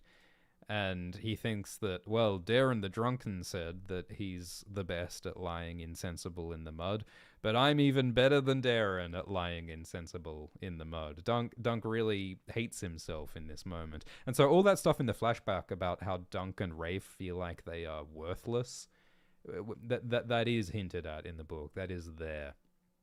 And in the book, Dunk finally manages to get up when Arian is closing in, and Arian is coming to kill Dunk. And in that moment, quote, where he found the strength, he did not know, but he found it. Dunk found the strength somehow. And I think it's interesting how, like, this whole flashback sequence, I think, it's answering that question. Where did Dunk's strength came from? Where did it come from? It came from his past, with Rafe, with Arlen, from Flea Bottom, and that's how Dunk manages to defeat Arian. So that's the flashback. In the books, all that the book says is that Arlen found Dunk behind a pot shop. Dunk was, quote, chasing pigs. Quote, his old squire had been slain on the redgrass field, so he needed someone to tend his mount and clean his mail. He promised he would teach me sword and lance and how to ride a horse if I would come and serve him, so I did. That's what Dunk says in the books. It says that Dunk doesn't like to talk about his past in Flea Bottom. It also says that Arlen doesn't like to talk about the redgrass field, but that is about as much as we get in the books about how they met. So Dunk just barely manages to dodge Arian's mace, and then in the show, Dunk gets smashed in the face by Maker. Prince Maker donks Dunk in the head, and Dunk is saved by the helmet that he bought from Steely Pate. Remember that the blacksmith, Steely Pate, was saying, oh, this is simple steel. It's not fancy, it's plain, but it's strong. And that strong helmet saves Dunk from Makar's mace. Whereas Valar's helmet does not save Baelor from Makar's mace. I wonder if Baelor was wearing a stronger, simpler, plainer helmet, maybe Baelor would still be alive, you know? So I think it's fun that Makar smashes Dunk in the face, which we don't see in the books. And then we see Baelor on foot with a lance knocking Makar off his horse, which I think is extremely badass, and that's also not in the book. So Baelor is coming in and saving Dunk very directly again. Like, Baelor saves Dunk's life at least 3 times. Like, Baelor agrees to fight for Dunk in the Trial of Seven. That saves Dunk's life because he would have lost by default otherwise. And now Baelor saves Dunk's life by knocking Makar off the horse when Makar was attacking Dunk. And Baelor also saved Dunk's life when Pate is about to pour boiling oil in Dunk's wounds, and then Baelor says, don't pour oil in his wounds, you idiot. Pour wine, not oil. So Baelor keeps on saving Dunk over and over. So there's a brutal fight. It's fun that Red is sitting with Manfred Dondarrion in the stands, and Egg is there as well. Maybe Prince Egg should be sitting in, like, the fancy noble part of the spectators' stands, but whatever. And there's also a moment where Arian gets on top of Dunk, and it's looking really bad for Dunk, but then Sir Raymond Fossaway comes in and knocks Arian off. Here he is. Raymond Fossaway. Bonk. So it's another bro move from Raymond. And again, Raymond does not appear to be wearing plate armor. Raymond is not wearing proper armor, so it's very brave and impressive that he's in here. And remember, like, we saw Raymond getting beaten up pretty good by Stefan earlier. So we thought that Raymond wasn't much of a fighter, but here he is. He seems to be doing pretty well. So isn't that impressive? So the fight is brutal. Dunk gets some wounds and injuries in the show that he doesn't get in the book, like getting this knife in his hand is really terrible. We see that Steely Pate's armor does its job really well, and it's muddy and it's brutal. The showrunner talked about how they wanted this to feel really ugly and full on. We see the Kingsguard fighting Lionel Baratheon in the background. Lionel is fighting well, and it's real intense. There's a point where Dunk's helmet stops Aerian's knife, and Dunk is really badly beaten up. We see, I think that's Maekar knocking Lionel off his horse. Lots of using lances on foot action, which is fun. And then when Maekar sees that his son Aerion is getting beaten by Dunk, Maekar tries to save Aerion, and he says, "My boy, my boy." That's another line that is not in the book, and I think it's really beautiful. Because we've seen how Maekar is very, very frustrated and embarrassed by his sons, by Aerion and Daeron and Egg. But Maekar still loves his children, and he wants to protect them despite everything. And it is Baelor and Lionel who are holding Maekar back. Like, Baelor is holding Maekar back, letting Dunk attack Aerion. Baelor is allowing Dunk to fight his own nephew. Like, it's such a complicated, messed up family conflict. And they say in the books that the worst kind of war is a war between siblings, a war among family. Kinslaying is one of the worst crimes in this world. And yet here is a family fighting itself. So it's just inherently tragic, whoever wins. So Dunk is very badly wounded. He can't find the strength to continue. He collapses. And it's only when Egg says, get up, that Dunk gets up again and keeps fighting. In the same way that Arlen told Dunk to get up. In the same way that Dunk later tells Baelor to get up. And I love this desperate shriek from Egg when he says, wait, which stops the Ashfords from calling an end to the tournament. Because Dunk does find the strength from Arlen, from Rafe, from Egg to continue. It's the bonds, the love, the relationships that give him the ability to continue. And so then Dunk manages to get on top, and he beats up Aerion. And so again, it's not fancy knightly skill that allows Dunk to succeed. It's pure strength and grit. This is Dunk of Fleabottom, not Sir Duncan the Tall, but Dunk drawing on the grit and the strength of his past to defeat Aerion. And so Aerion finally yields. And as I said, Aerion says yield, and then Maekar smacks Baelor in the head. This seems to be the blow that kills Baelor, and it happens after Aerion yielded, which is so tragic. In the books, it says that Maekar and Baelor and Lionel fight with mace, sword, and battle axe. And it doesn't, like, directly say who's using each weapon, but we know that Maekar uses a mace, and in the book, Lionel sharpens his sword, so I'm guessing that Baelor is using a battle axe, which is kind of cool, at least in the book. We don't get to see it in the show, but I think in the book, Baelor uses a battle axe in this fight. So, in the book, there's a whole bit where Aerion says yield quietly, but then when Dunk is distracted, Aerion tries to attack him again. So there's an extra little bit of treachery from Aerion in the book, whereas what the show does is this thing of Dunk falling down and then seeming to be dead and then getting up again. That's not in the book. And so Dunk drags the Bright Prince through the mud and forces him to withdraw his accusation and surrender. And that's what ends the fight. And the book emphasizes the sort of visual element of this because, you know, Prince Aerion Targaryen calls himself Bright Flame. He wears bright colors. He's called the Bright Prince, but Dunk drags him through the mud until he's, quote, brown as a privy. So it shows how all of Aerion's glorious colors, they were always a false facade.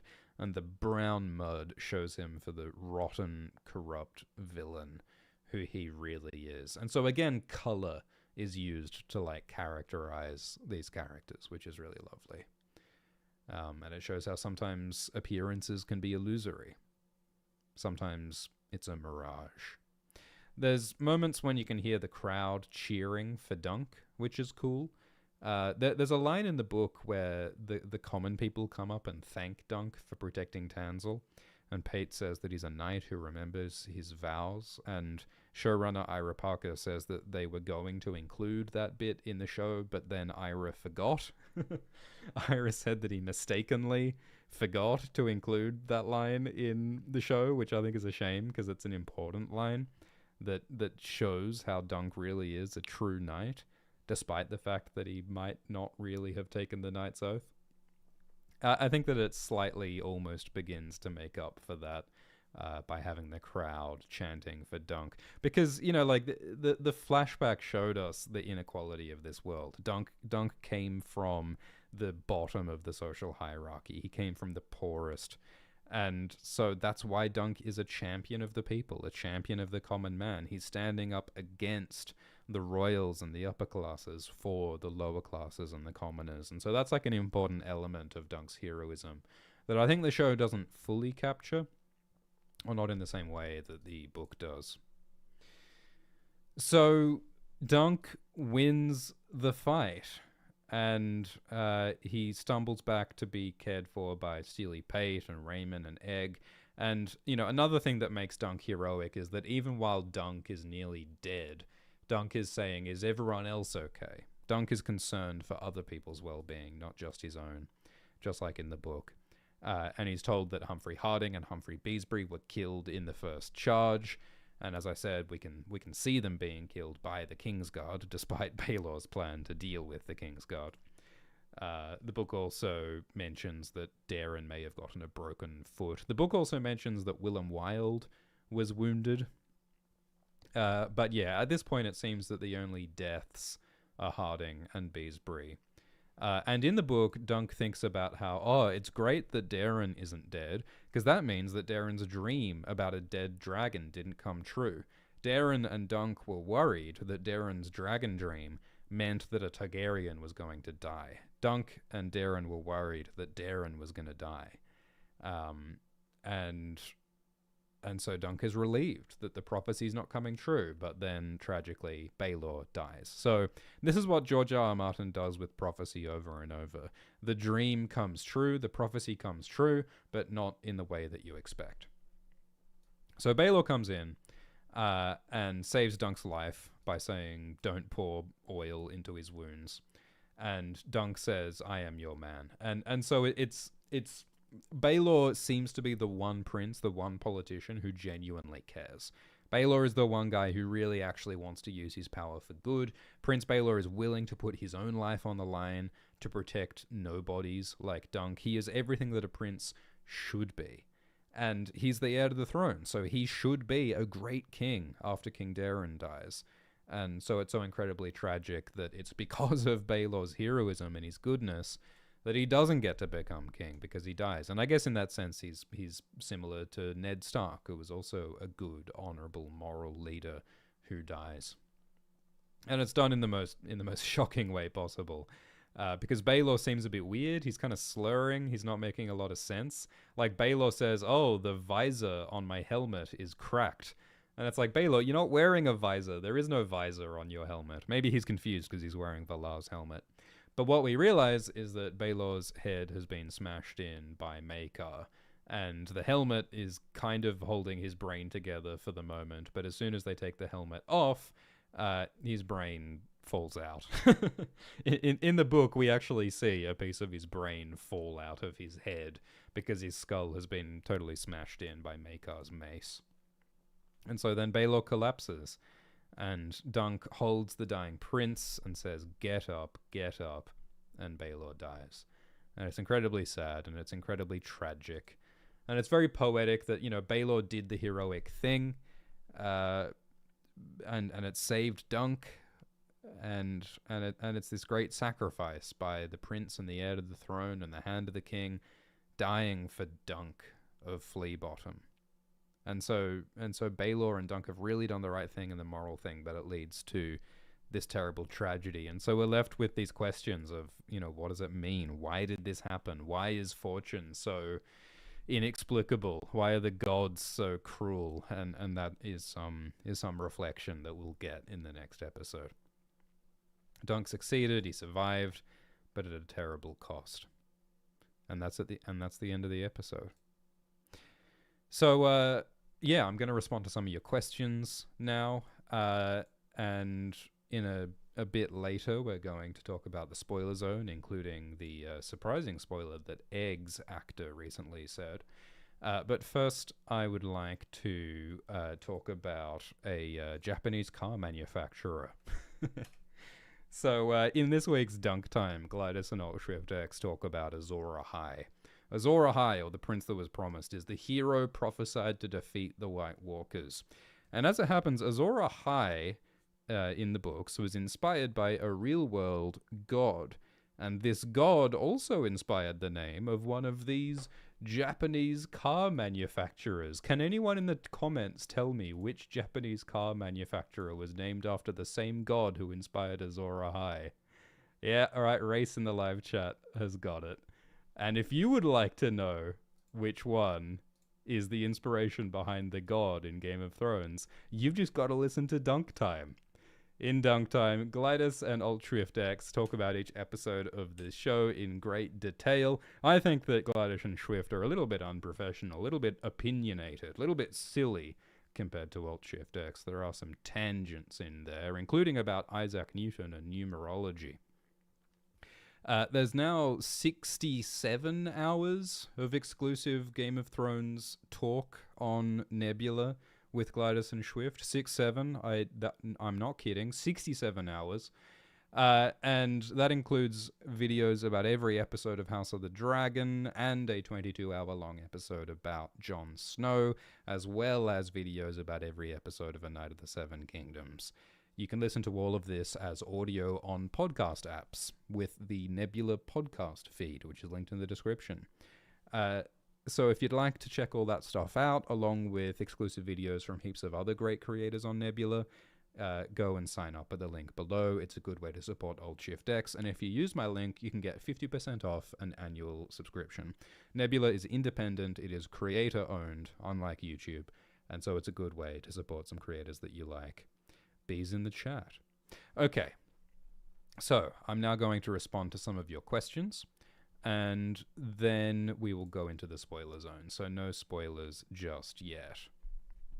And I'm also going to hydrate.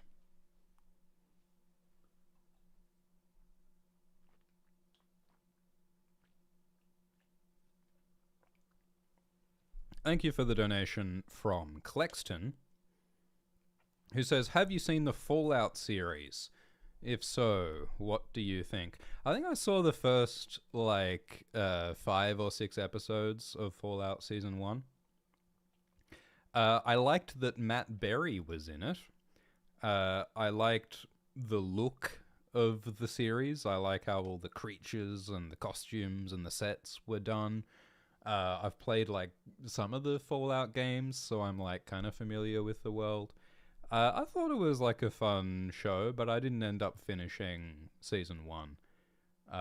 But, yeah, happy for y'all who did. I've heard, mixed things about the second season of Fallout. They do some, New Vegas type stuff in there. Yeah, let me know in the chat if I should watch the rest of the Fallout show. Thank you for the donation from Percival, who says, if George Martin doesn't, which author would you be most excited about to come on and finish the books? Would you want different authors for different series? So George R.R. Martin has said that if he dies, he doesn't want anyone else to finish writing the books, because the book series is still unfinished. The main Game of Thrones book series is unfinished. The last book was in 2011. And the Dunk and Egg books are still unfinished. We've had 3 Dunk and Egg novellas come out, and George Martin says that he wants to write 10 more Dunk and Egg stories. George Martin this year said that he's recently been writing multiple Dunk and Egg stories. But George R.R. Martin hasn't published a novel since 2011, so I'm not holding my breath. Do I want someone else to finish George Martin's books? Not really. I only want Martin's writing in Martin's world, personally. I'd be fascinated to read whatever George has written of the Winds of Winter, because George says that he's written 3/4 of the Winds of Winter. I would love to read that 3/4. I'd love to read whatever notes he has. I would love to read him I would love to hear him just like ramble on an audio recording what his plans are.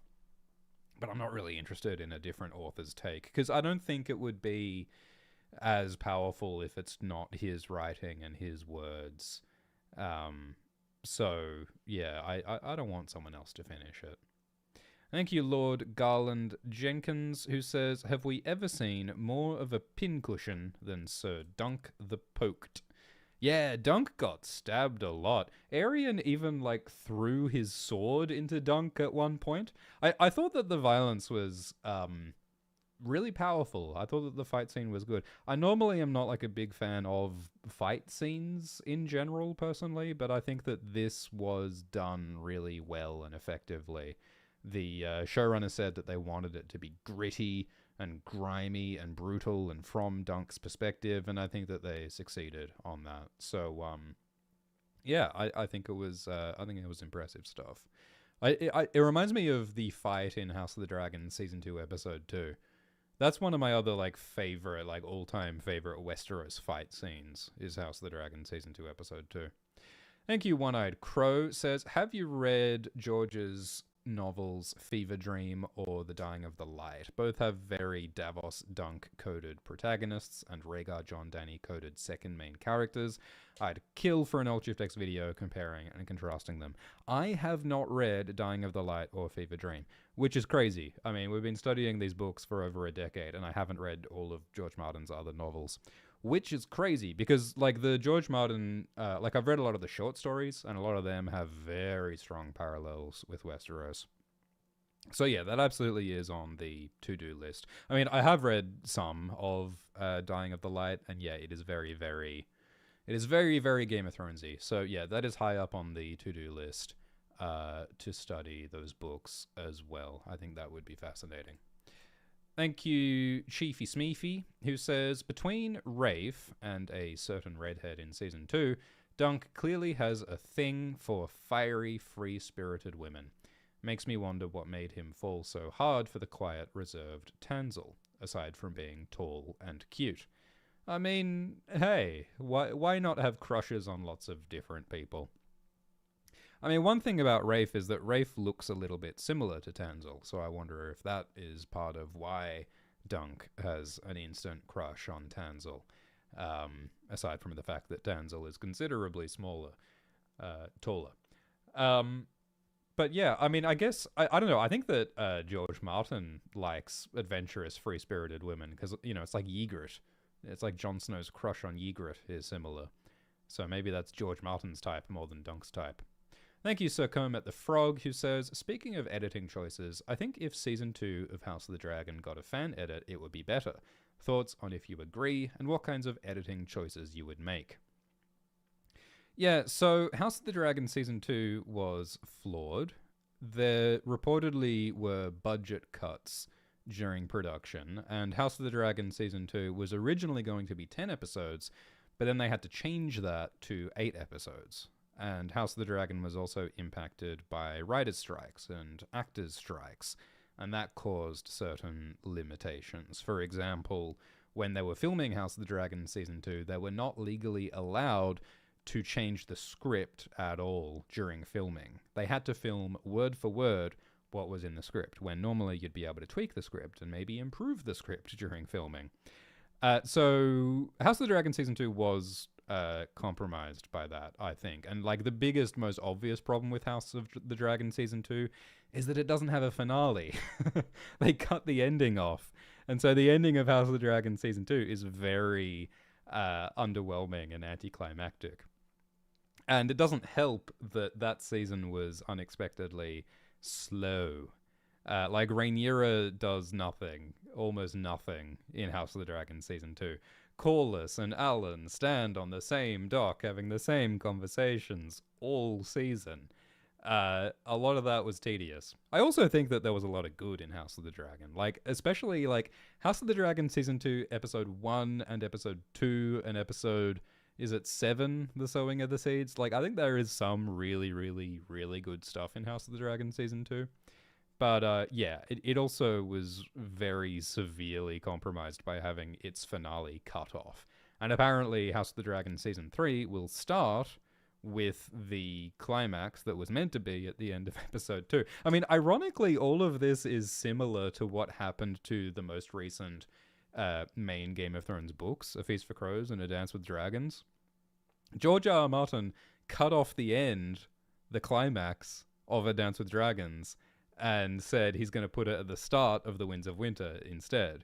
And 15 years later, he still hasn't published The Winds of Winter. So we still haven't got the climax to the Game of Thrones book that came out in 2011, nor the one that came out in 2005.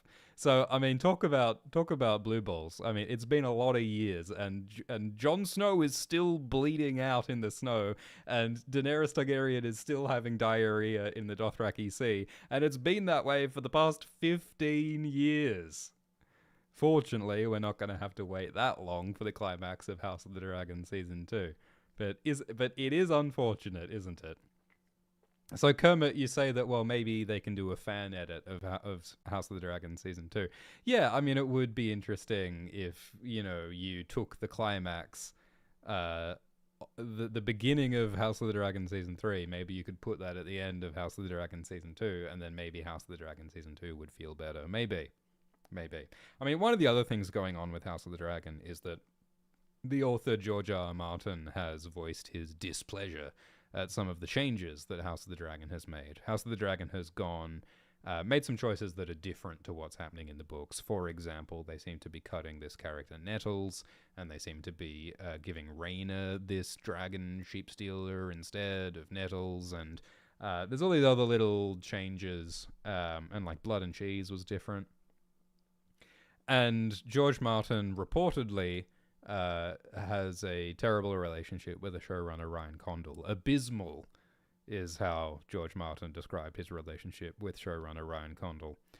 And reportedly on a call, George Martin said that if Ryan goes ahead with his plans for House of the Dragon Season 3, then it is not George's story anymore. That is what he reportedly said. So obviously that's very sad and disheartening, and I wish that George and Ryan would get along, and I wish that they would make a great and faithful House of the Dragon, and I don't know if that'll happen. I hope that it all comes together.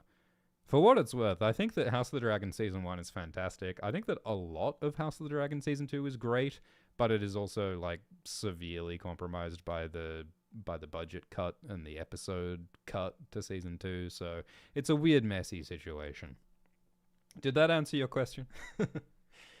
Thank you, Fack, who says, how do you feel... Alright, yeah, we're going to talk about that in the spoiler zone. A little bit later, we're going to talk about the spoilery stuff, because there is a shockingly big spoiler revealed by actor Dexter Solancel recently. Thank you, Captain Felix, who says, hello, Altschwister and Glackfire. Nice. Valyrian Steel Blades. Nice. Captain says, long-time viewer, first time catching a stream. How does it feel to be two of the foremost scholars on the works of acclaimed fantasy and sci-fi novelist George R. R. Martin? Keep up the great work. I don't know, man. I'm doing my best. I love these books, and I love these shows, and I'm grateful to have the opportunity to talk about them. And I stand on the shoulders of giants. I think in a lot of ways, especially early on, Old Shift X was influenced by some other Ice and Fire analysis people, like Emmett Porclenton and Jeff Brendan Beefish and Nina Friel. There are, and History of Westeros and Radio Westeros. There are lots of like great Ice and Fire analysis people who have been an influence on Alt Shift X, especially at the beginning. But yeah, I'm just trying my best to understand these wonderful books, and I'm very grateful that you all are here. And I'm very grateful especially to the people who support on Nebula and Patreon, etc. Thanks for the super chat from Jean, who says, don't mean to be a nerd, but that's too many wounds. Yeah, well, that's one of those questions, isn't it? Is like, how realistic is the violence? How realistic do we want the violence to be? I think that Game of Thrones in general tries to feel realistic and feel gritty. But it's probably not realistic that Dunk got stabbed like 10 times and still kept fighting. I mean, one of the things that stood out to me was when Dunk got on top of Aerion and punched Aerion in the face like 4 times with an armored, mailed fist. And it's like, I don't know if you can be punched in the face 4 times with an armored fist and still have a face. You know what I mean? Like Finn Bennett's teeth, Aerion's teeth were looking real good for a guy who just got punched in the face 4 times with a mailed fist. I mean, it's far more ridiculous in Game of Thrones when Jon Snow punches Ramsay Bolton. I forget the number of punches, but it's more than 20. Jon Snow punches Ramsay in the face more than 20 times. And like, I think if you punch someone in the face more than 20 times, they not only do not have a face anymore, but you don't have a hand anymore. Punching someone in the face 20 times, it's a bit silly, if you ask me. Not that I've punched anyone or been punched by anyone in the face 20 times, but to me it feels silly. And, I think that's a line that they're constantly walking in all of these kinds of fantasy, fictional fights, is like, do we want it to be realistic, or do we want it to be cool, or do we want it to be cathartic? What are we trying to make people feel is, I think, always the question with storytelling.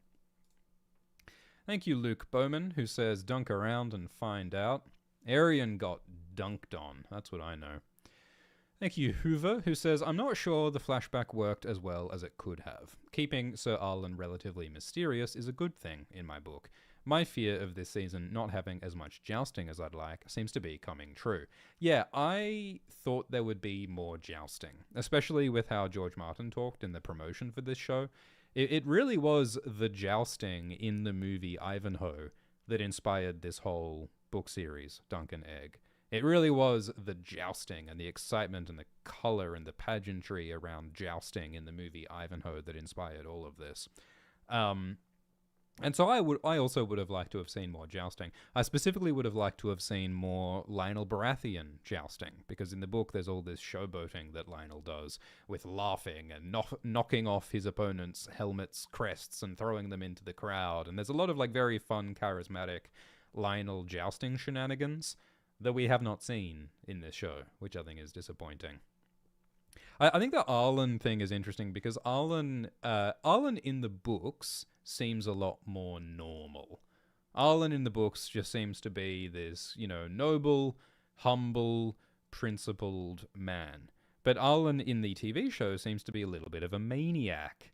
Arlen is getting wasted and singing in Dothraki and killing gold cloaks and munting. Like, he's a hot mess in the TV show, which is a surprising change from the books, to be sure. Personally, I find it entertaining and interesting. I mean, I think one of the aspects of it that's interesting is that I think that Dunk clearly idealizes Arlen. Like, Arlen is Dunk's father figure, and Dunk wants to believe that Arlen is a great knight and a great man, but we see that Arlen is not as successful as Dunk would like to believe, not as well remembered as Dunk would like, and Arlen was like possibly a little bit insane. And I think that clash between the reality of who Arlen was versus Dunk's idealized memory, romanticized memory of Arlen, I think that's interesting, and I think that's very in keeping with George Martin's themes. So yeah, it's a matter of taste whether you think the flashback works, but personally for me at least, I did enjoy the Arlen stuff. And I think that, it goes to show that you don't have to be great to have a great influence on someone, You don't have to be perfect to help inspire someone. Like, I think that's really nice, and that really connects to the idea of humility. It's not about being the best, it's about trying your best. I think that's really lovely and meaningful. Thank you, Juby, who says, as a nurse, I am terrified about Dunk's blood loss and potential for infection. That was harrowing. Yeah, they do not have antibiotics in this world, so I would also be very worried about that. I mean, have they got some like fictional medicine? I mean, they've got like milk of the poppy. But yeah, medicine seems to be pretty underdeveloped in Westeros. So I would not be wanting to be stabbed in the mud 20 times either. Thank you, Akanajar. Akanajar says, isn't it plot breaking that Baelor wouldn't send a knight to fight on his behalf alongside Dunk, instead of risking his life in such a wasteful way? Well, maybe to some extent Baelor is like aura farming. Like maybe Baelor wants to look like a hero.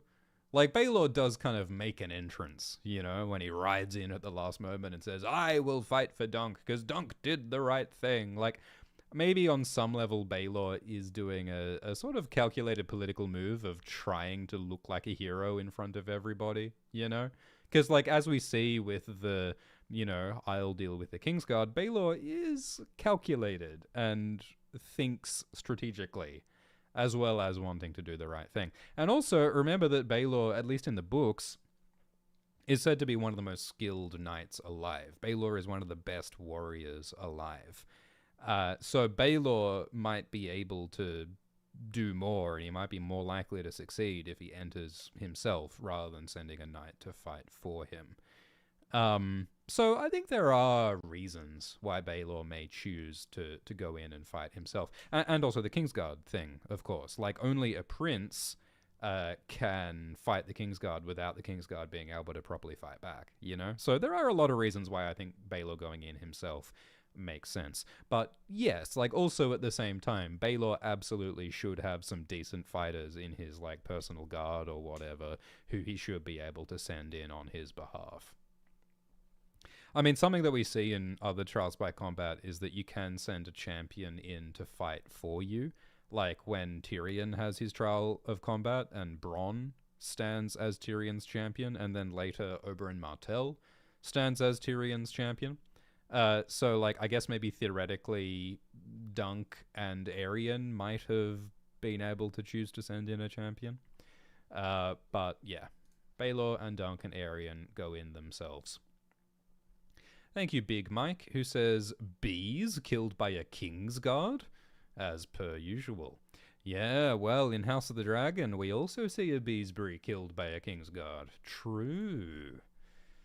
Thank you, Arlen the Tripod, who says, new Dothraki banger just dropped. How long do you think until someone translates it?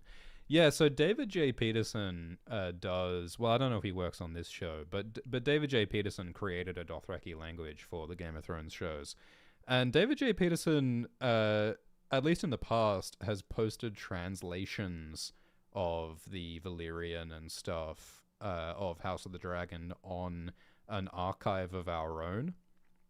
I love that he puts it on an archive of our own. That's a very odd website to put translations of the official HBO fictional languages done by this professional linguist. But I know that after this stream, I'll be checking out David J. Peterson's archive of our own to see the translation.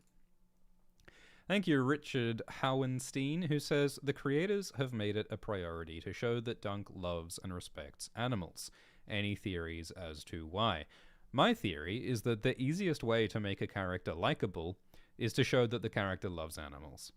The easiest way to make an audience hate a character is to make a character hurt an animal. Because, like, everyone universally agrees that hurting animals is evil. The only thing that people hate more than people hurting animals is people hurting babies. Like, that's, like, the one thing that's worse, you know, I feel, in people's guts.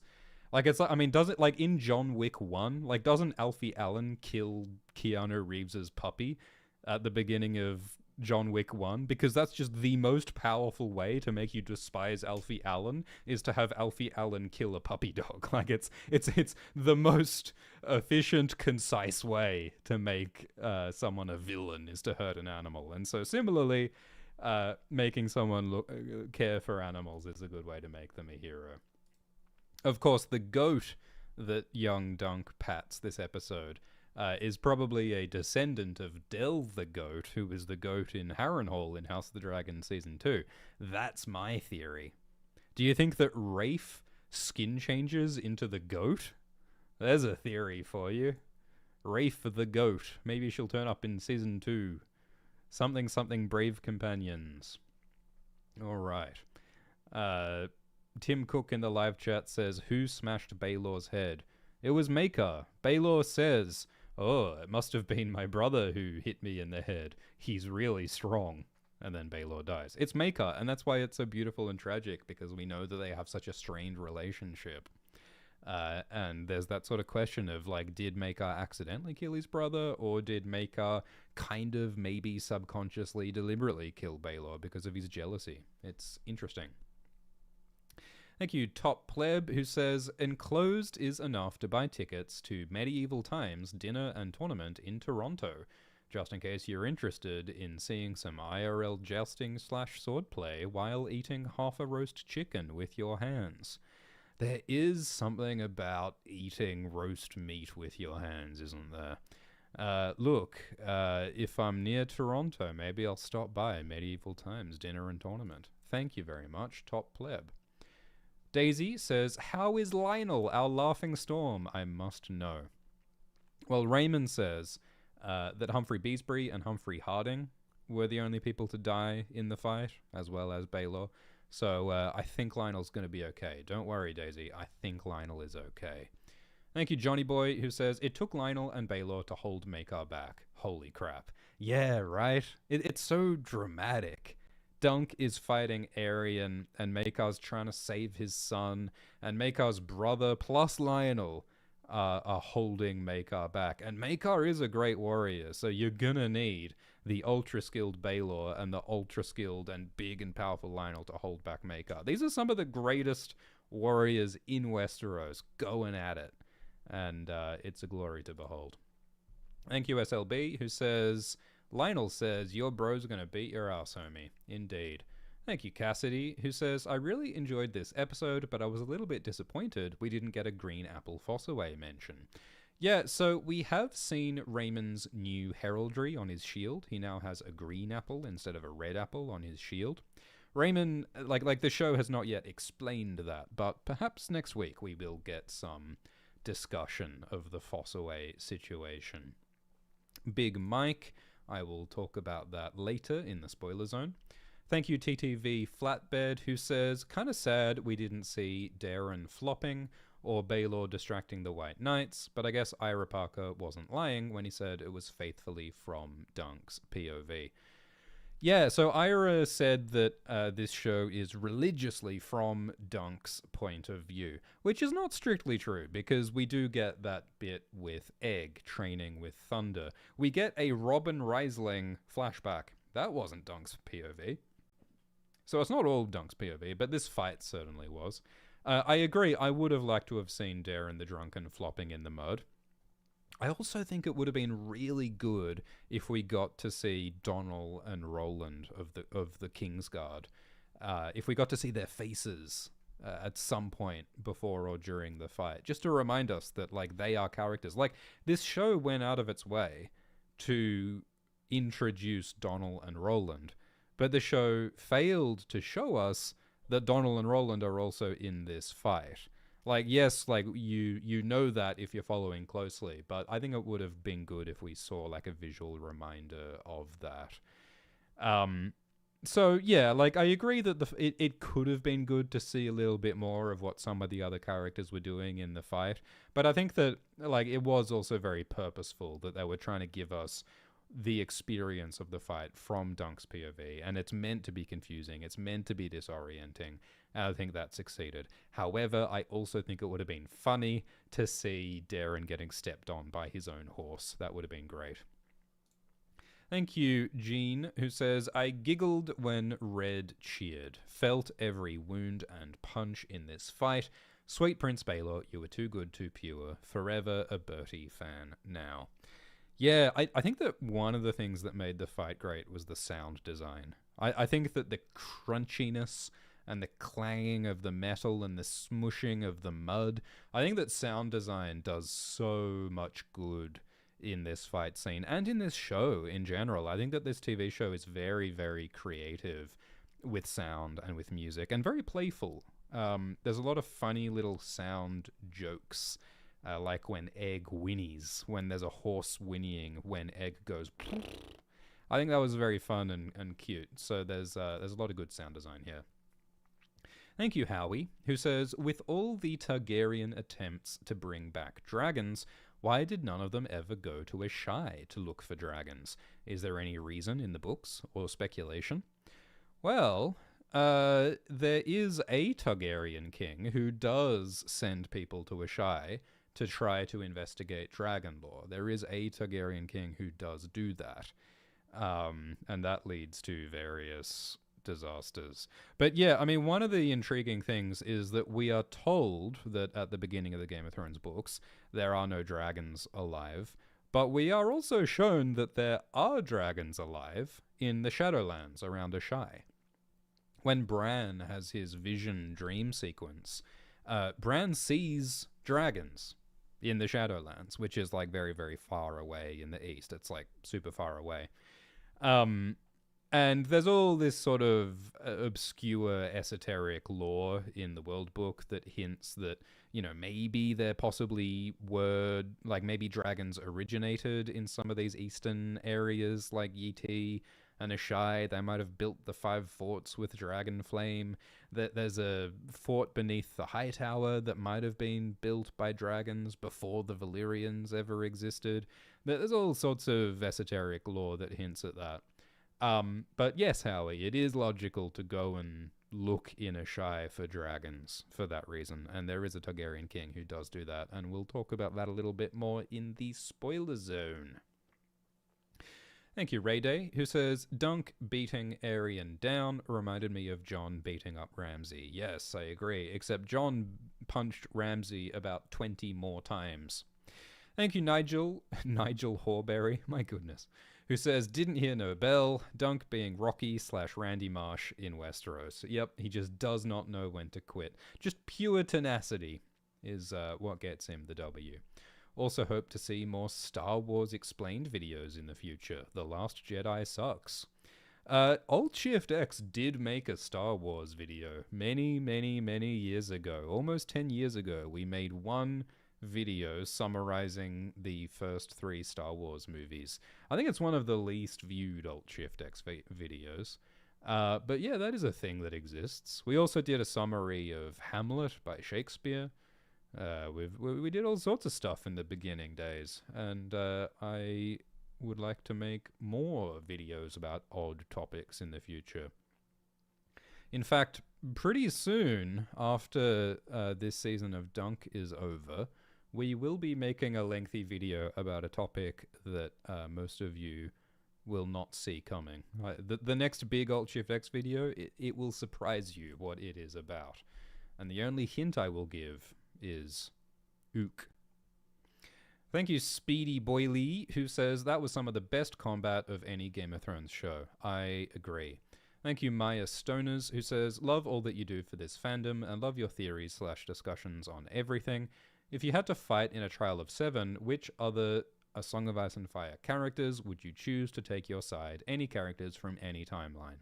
Well, I don't want to die, so I'm going to choose Barristan Selmy, Arthur Dayne, Aemon the Dragon Knight, Dunk, Lionel Baratheon, Baelor Targaryen, and Nimble Dick Crab. Yeah, that'll do it.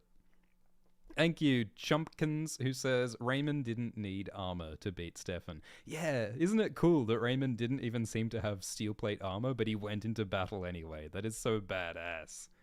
That is so badass. In the book, it says that Raymond is wearing a plumed helm. Like, it sounds to me like Raymond does have good gear in the books, but in the show, it seems like Raymond just sort of cobbled it together because he's just a squire and doesn't have good gear.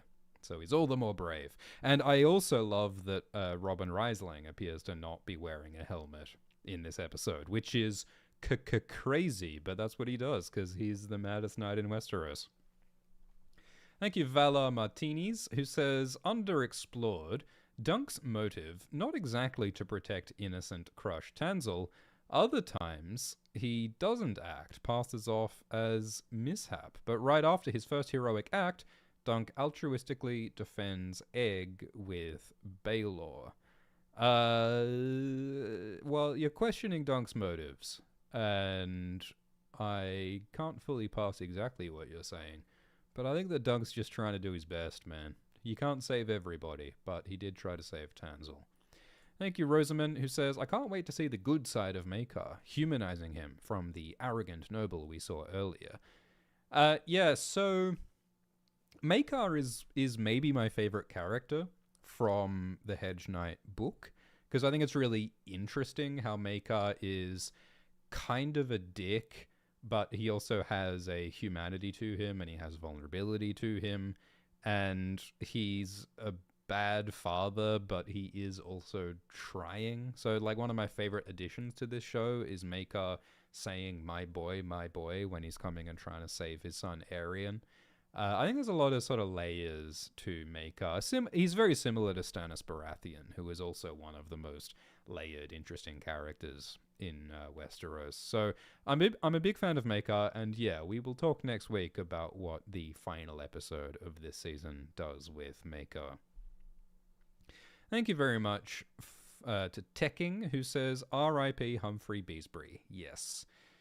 B's in the chat for the Humphrey, the striped Humphrey, who says, out of the three Kingsguard, is Willem Wilde the most skilled? That's interesting, considering he's been in the background up until now. Do we know his actor? We've never seen Willem Wilde's face. I find it funny that both the official graphic novel and this TV show refuse to show us Willem Wilde's face. We just see his helmeted visage. I saw the official Game of Thrones Twitter account recently published a graphic that looks a lot like this graphic that we've got on screen right now. I have a sneaking suspicion that the official Game of Thrones Twitter account saw the Alt-Shift-X graphic and thought, oh, that looks good. We should tweet something similar. And so they did. But I'm not mad, because that graphic included this nice high-res photo of Humphrey Beesbury and his moustache.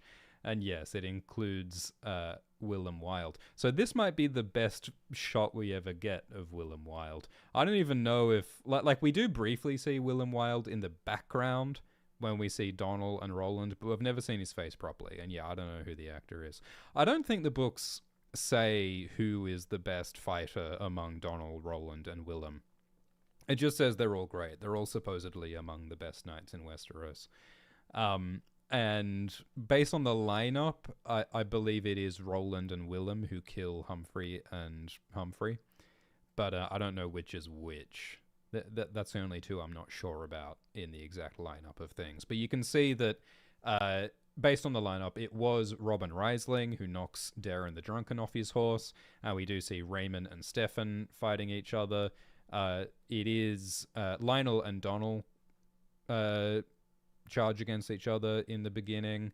I don't know if we see I think that Lionel probably knocks Donald off his horse, because we do see Lionel mounted for a while. Baelor and Makar, I mean, we see Baelor knocking Makar off his horse. Arian knocks Dunk off his horse. Roland or Willem kill Humphrey Harding, and Roland or Willem kill Humphrey Beesbury. I think that's kind of what we know about the initial charge. Thank you for the donation from Valar Martinez, who says, similarly, Baelor may have the Targaryen diplomatic mission as his main motive, not solely moral compass. I agree. Maybe future books will explore how a good person tries to find personal stakes to do the right thing in any situation, and becomes better in the process. Yeah, well, I think that's definitely something that these Westeros stories ask a lot, is like, how do you follow your heart and follow your own desires while also achieving political goals for the greater good? And that's super strong in Jon Snow's storyline, where Jon Snow is like, I've got to protect the realm from the White Walkers and the Wildling invasion, but I also love Ygritte, and I want to be part of a family. So I think that similarly, Baelor might be like, oh, I've got to help Dunk because he's a good kid and he's trying to protect Tansel and he's in the right. But at the same time, I have to side with my family, with my brother Makar. I think it really hurts Makar that his brother Baelor goes against him in this deadly fight, goes against Makar's son Aerion. And I think Baelor's also conflicted, thinking, well, we're here to try and push the Targaryen political agenda. It would be really good if we could seem united. It would be really good if the Targaryens were all on the same side here, but we are publicly being divided and we are publicly fighting each other. Just 13 years after the Civil War, the Blackfire Rebellion, in which the Targaryens were essentially fighting themselves, like the Bloody Dance of the Dragons. So yeah, if the Targaryens could just get along with themselves, they would still be in charge, probably, but they're not very good at doing that. Thank you, Danielle, who says, Brandon Sanderson is having film adaptations and TV adaptations made of his Cosmere books. Are you planning on covering those? I haven't read Brando Sando. The Brando Sando fandom, the Brandon Sanderson fandom demanded that I make some Brando Sando videos, but I don't know if we will. I haven't read it. I'd like to check it out, but I don't know. I've heard mixed things about Brando Sando. And there's a few other things I want to do first. I mean, all I can really say is that for the time being, we certainly are going to make a bunch of Dune videos. There is also a surprising video that will be out fairly soon, and we also want to make more Westeros stuff. So, I want to cover a bunch of different topics. Brando Sando isn't on the docket right now, but we shall see. Thank you very much for the generous donation from CRL, who says, Hey Shift, haven't watched the episode yet. Just wanted to come here and ask you a quick question I thought about earlier this week while watching one of your videos on Nebula. Do you think Dunk and Egg could be inspired by Don Quixote? Yeah, so I haven't read Don Quixote, but it is a really important work by, who's it, Cervantes? I know a little bit about Don Quixote just from reading Jorge Luis Borges, who is a great Argentinian writer. But Don Quixote, from what I do know, is a holy fool, is a foolish hero like Dunk, like Florian the Fool. I think Florian the Fool is a lot like Don Quixote. I think the Don Quixote thing, they say tilting at windmills, because Don Quixote charges at a windmill on a horse with a lance because he thinks that it's a giant that he has to slay. And Don Quixote is brave and heroic and romantic and idealistic and is inspired by the legends and the songs of heroic knights, but he also happens to be delusional because he's charging at a windmill, which he thinks is a giant or something. So it's about the sort of romantic, idealized silliness, the holy fool, the heroic fool, which is exactly what Florian the Fool is and is exactly what Dunk is. So I think there absolutely is a connection there for sure. I don't think George Martin has... I've never seen George Martin talk about Don Quixote, but I think that it may be an inspiration for sure. Athletic Sloth in the live chat says, the windmill is just Dunk. Thank you, Jazz Falcon, who says, yet again, we see a Targaryen causing realm-wide consequences by accidentally killing someone important. Reminds me of the finale of House of the Dragon.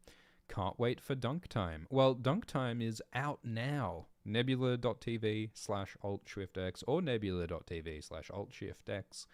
Good way to support AltShiftX, and you get 67 hours of exclusive content. Thank you, Talkers on the Wall, who says, have you heard of the manga Berserk? Yeah, I watched like 3 episodes of Berserk. Like, I watched the climactic God Hand bit, and I was like, wowee, woo doggy. That's what I said when I saw Berserk.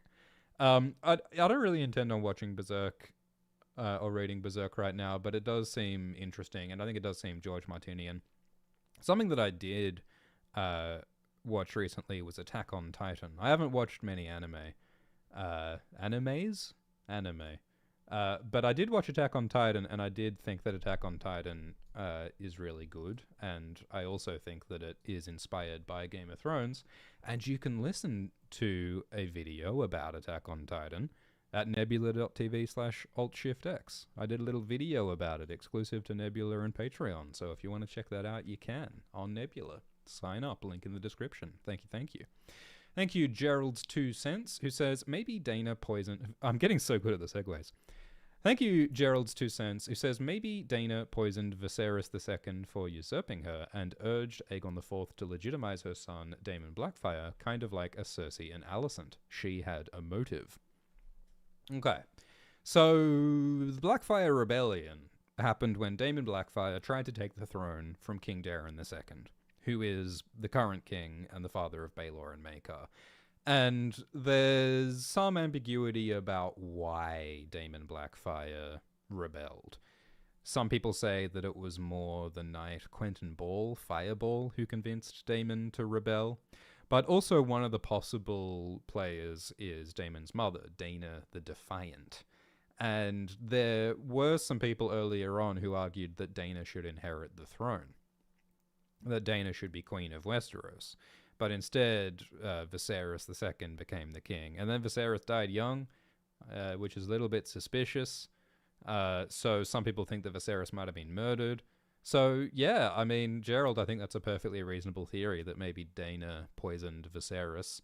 And maybe Dana wanted her son Daemon to be the king of Westeros as a way of exerting political power. They didn't let her have the throne, so the next best thing is to put a child on the throne. I think that's a reasonable theory. And yeah, that is similar to how Cersei tries to rule through her children and Alicent tries to rule through her children.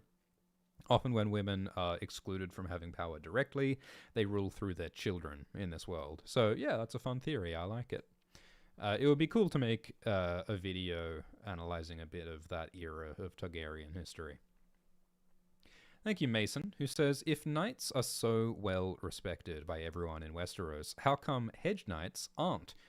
I guess they're lower than ordinary knights, but everyone treats them like garbage regardless. Well, I think part of the prejudice against hedge knights is that we're told that some hedge knights become outlaws. Some hedge knights become basically robbers. And also, like, they're mercenaries.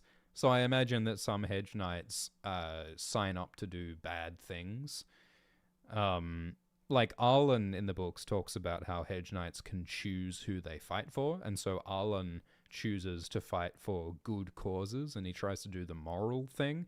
But some hedge knights might not be so moral, and some hedge knights might take jobs to do bad things, I imagine. And also, you know, hedge knights are poorer, and hedge knights are lower born, and in this world there are lots of prejudices against the poor and against people who are lower status and lower class, so I think that's part of the equation as well.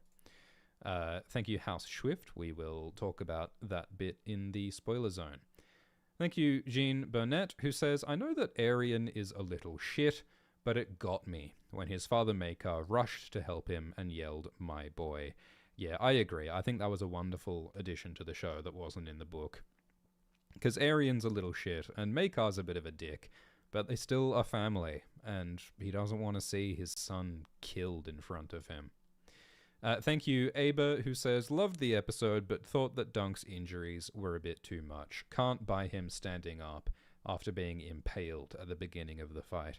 Yeah, I mean, that lance went pretty deep into his body at the beginning of the fight. How is he still fighting?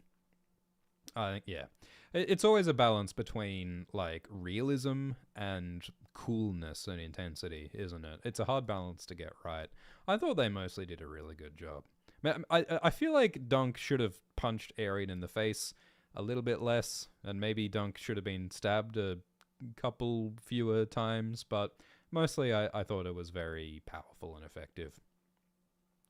Thank you, Kitty97Cat, who says, I'm slightly disappointed about the thing with the Tawny Lances instead of War Lances was left out, especially since it comes up in the third book. Yeah, so I don't think it's a spoiler to say that there is a bit in the third book where Dunk decides, oh, I should use a tourney lance instead of a war lance because that's something that Prince Baelor told me in book 1. And so it's cool because it shows how Prince Baelor has this, like, lasting influence on Dunk. And in a way, Baelor is still helping Dunk.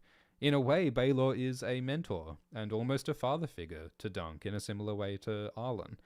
And it's really cool that Baelor has that lasting impact. But unfortunately, the show didn't include the bit where Baelor says, let's use long tourney lances instead of short war lances. So, yeah, I agree. I mean, I think that it might have been a difficult thing to explain in this TV show episode. because it sort of changes the dynamic of the fight a bit if Dunk's team doesn't use War Lancers, because it becomes a very different sort of game where they've got to like knock the accusers off in the first charge, or else they're kind of screwed. And that's kind of a difficult thing to depict visually, so I imagine that maybe that's why they didn't include that bit, but I agree that it's a little bit of a loss. Thank you, Ethan, who says there's no way that Dunk could survive those wounds. So maybe Dunk is a zombie. Maybe Dunk is a white. And maybe Red is a glamoured Night King. Well, look. The White Walkers are out there, somewhere, at this time.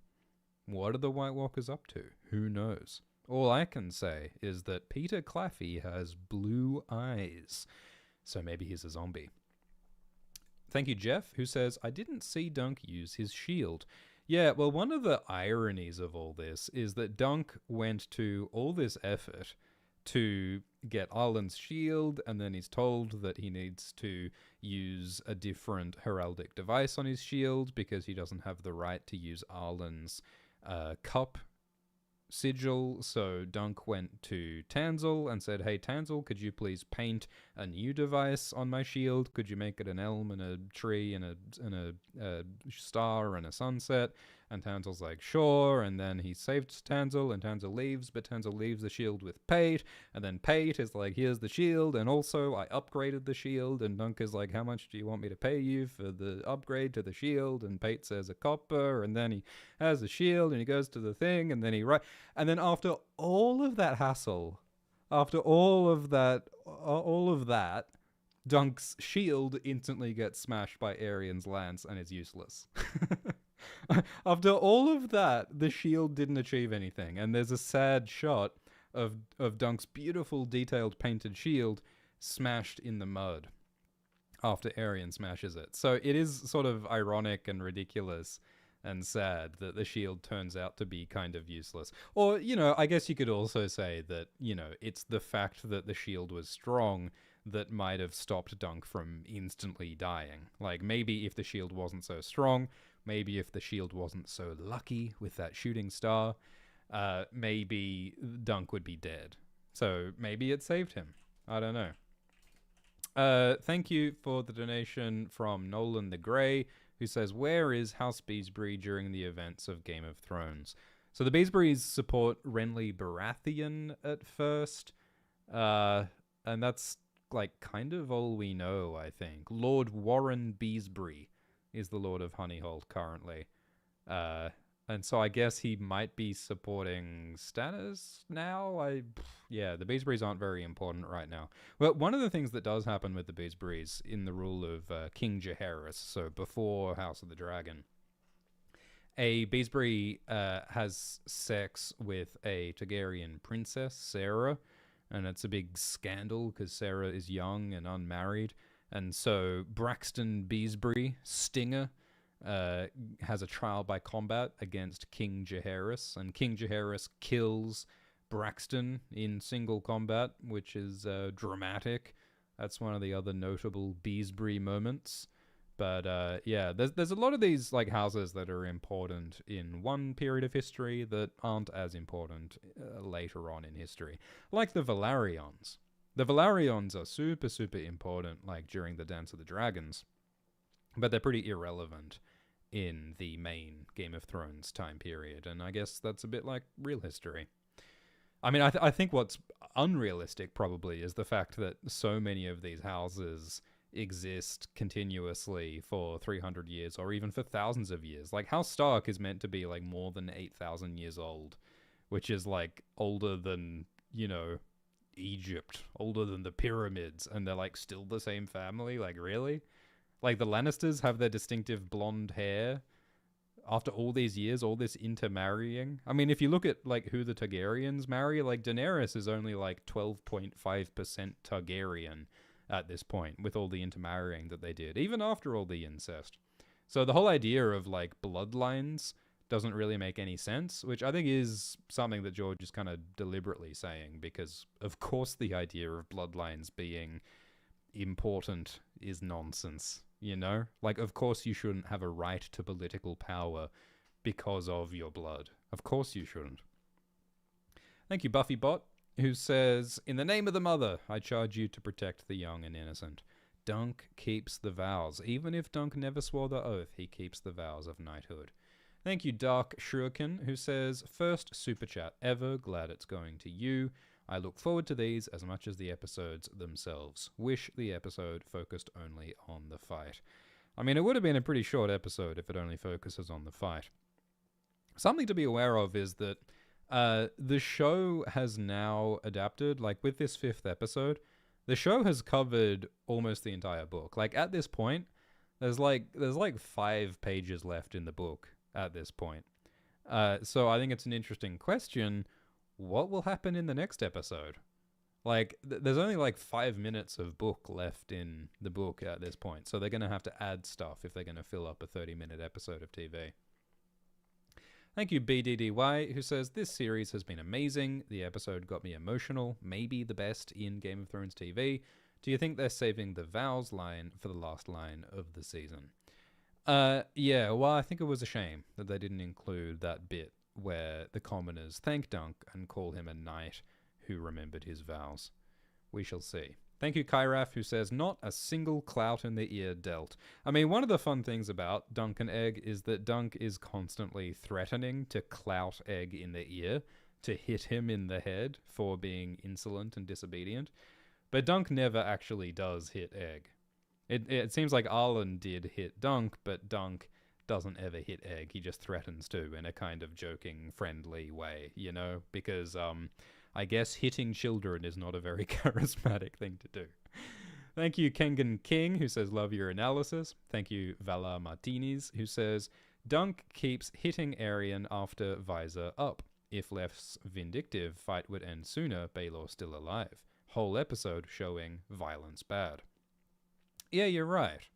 If, well, I mean, Aryan didn't say yield until Dunk punched him a bunch. Like, Dunk needed to force Aryan to yield, and punching him was part of how he was doing that. But I agree that, like, maybe if Dunk, like, listened or, like, forced Aryan to speak or told him to yield, like, maybe Dunk could have gotten Aryan to yield sooner, and then maybe he could have told everyone, "Hey, look, Aryan's yielding," and then maybe that would have saved Baelor.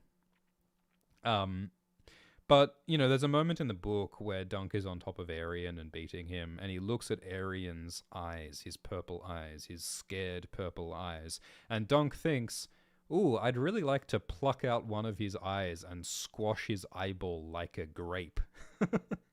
But then he thinks, no, that wouldn't be knightly. So, like, there is a savage violence in Dunk. Part of Dunk wants to hurt Aryan. But Dunk decides not to because he wants to be a knight. And, you know, that goes back to his violent past in Flea Bottom. You know, Dunk used to beat people up and take their stuff, but Arlen taught him not to because it's not knightly, you know? So that's the power and the importance of these knightly vows, these honorable ideals. He doesn't want to be an immoral bad person. And that's part of what stops him from hurting Aryan worse than he does. Thank you, Hoss Bowman, who says, "I won a Game of Thrones themed trivia challenge on a recent cruise because of your videos. Thanks for that. Also, shout out to my GEWT Orlando. Cheers. Congratulations on your trivia victory, Hoss Bowman." Thank you, Brinks, who says, "Why do all the good men die? We needed more time with Beesbury. R.I.P. Balon." Are you trying to say Baelor? I don't think anyone wants Balon Greyjoy to die and to rest in peace. Theon's dad, Balon Greyjoy, is a terrible person. See, I think that's the thing, Brinks. Good men do die, but bad men also die. As it turns out, all men must die. Vala Magulus, huh? That's the only justice that there is, I suppose.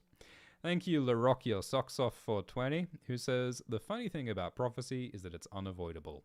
Dunk could have killed the dragon himself. Instead, Baelor had to die." Yeah, that's a fun interpretation, because Darren's dream said that a dragon would die, and that tends to mean that a Targaryen will die. And Darren was worried that Darren would be the Targaryen who would die, and Dunk hoped that Aryan would be the dragon who would die, but in the end, Baelor was the dragon who died. And I guess you could say, oh, well, maybe if Dunk killed Aryan, and Arion was the dragon to die, then Baelor wouldn't have had to die. And it's like, well, can you play funny buggers with prophecy like that? Can you bargain with destiny like that? I don't know if logic really holds up to the magic and the mysticism of prophecy, but like people do try to think about it that way. It's like how Cersei kills her friend Melara to try and avert the prophecy of Maggie the Frog in the books. Like Cersei really tries to like logic her way through a prophecy situation, and it doesn't seem to be working for her. So yeah, it's tough to deal with fate. Thank you, Finn Connor, who says, "What's up with Valar not being involved at all or on screen?" Well, Baelor's son Valar, we did see him joust a bit in episode 2, and we got to see him sitting at the champion's tent in episode 3. Valar doesn't do much in the book, so he doesn't do much in the show either, but we might see more of him next week. His dad has just died, so he's going to have a reaction to that.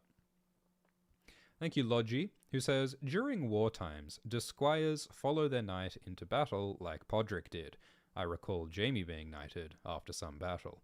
Yeah, I think in the Westeros books, squires often do participate in combat to some extent. I'm sure it depends on the circumstances, if they're needed, how old they are, how skilled they are. I think all of that is relevant. I think it's slightly odd that Egg is like sitting with the crowd in this episode instead of like being down near the field to potentially assist Dunk. But yeah, the book isn't super specific about what Egg is doing during this fight in this Trial of Seven. Thank you, Sanri Scribbles, who says, "I love Dunk Time, TM." Thank you, Sanri Scribbles. Sanrixian is an artist and illustrator who's done a lot of really lovely Ice and Fire fan art, some of which has been featured in Alt Shift X videos. So go and buy some of Sanrixian's t-shirts. Check out her art. Thank you, Sanri. And if you would like to watch Dunk Time, if you want to see like hours of discussion about every episode of this TV show, go and check out Dunk Time at nebula.tv/AltShiftX. Good way to support this channel. Thank you, Ben Styles. We will talk about that thing in the spoiler zone later.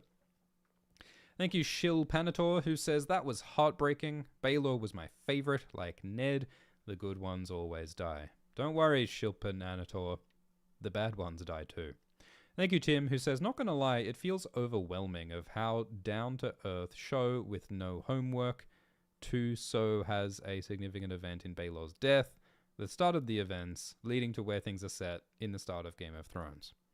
Yeah, well, certainly one of the ironies of all of this is that Dunk is a nobody, and yet one of the most important people in the world, the heir to the throne, Baelor Breakspear, died for this nobody. And that's one of the things that Dunk tries to process and tries to understand for the rest of this story, is why did this important, wonderful person who could have been such a good king, why did he die for me, a nobody?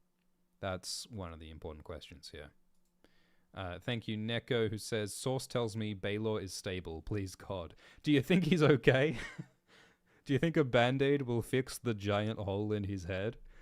Look, maybe we shouldn't say that Baelor is dead. Maybe he's going to make a swift recovery. It's like the people who say that Quentin Martell is still alive or Jon Snow is still alive. They're going to be okay. Pray for him. Sarah says, "Where are the maesters off to help Baelor?" Well, the book addresses that. In the book, Baelor says that he sent his maester to look after Maekar. I think it's Maekar.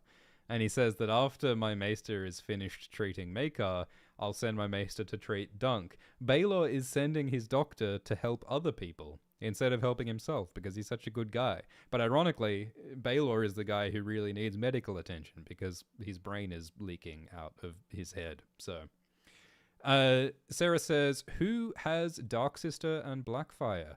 Ooh, that's a good question. Who has Dark Sister and Blackfire right now? I think that Blackfire may have disappeared with the Blackfires because Daemon Blackfire wielded Blackfire at the Redgrass Field And did his sons pick it up after Daemon died? I think that like the remaining Blackfires have fled to the east, and I think that they've taken Blackfire with them is the presumption. Dark Sister. I mean, Dark Sister, I think that George Martin said that Bloodraven takes Dark Sister north when he goes north. But I don't know if we know where it is now. Yeah, okay. I think currently Bloodraven wields Dark Sister. Yeah. Dunk sees Dark Sister on Bloodraven's hip in the time of Dunk and Egg. So yeah, currently Bloodraven has Dark Sister, and I think the surviving Blackfires have Blackfire. I think that's where those swords are. Thank you, Ev Artist Forever, who says, first time donating via Streamlabs. Thank you, Eva. Streamlabs is better than Super Chat because YouTube takes a cut of Super Chats. Love your stuff. Been watching your videos for years. They are the highlight of my week. Thank you for doing what you do. Thank you, Eva. I appreciate it. Thank you, Sarah Bella, who says, where was Dunk's shield? It's in the mud. It's broken. Arian smashed it. Tragically. Thank you, Dish, who says, do you think the dying man that Dunk finds at Redgrass is Quentin Ball, Fireball? Yeah, he does have red hair like Fireball, but the crest on the dying man's chest is a Frey sigil. So, yeah, not Fireball, it's a Frey.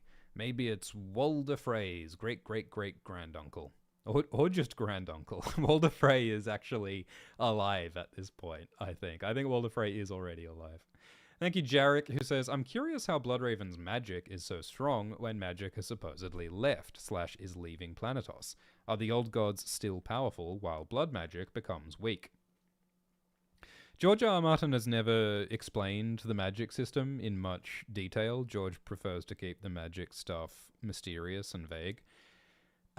There is this idea that magic becomes more powerful when there are dragons alive in the world. So Quaithe says that magic is more powerful now that Daenerys has hatched dragons. So presumably now that there are no dragons alive, or no known dragons alive in Westeros at the moment, then magic should theoretically be weaker at this time.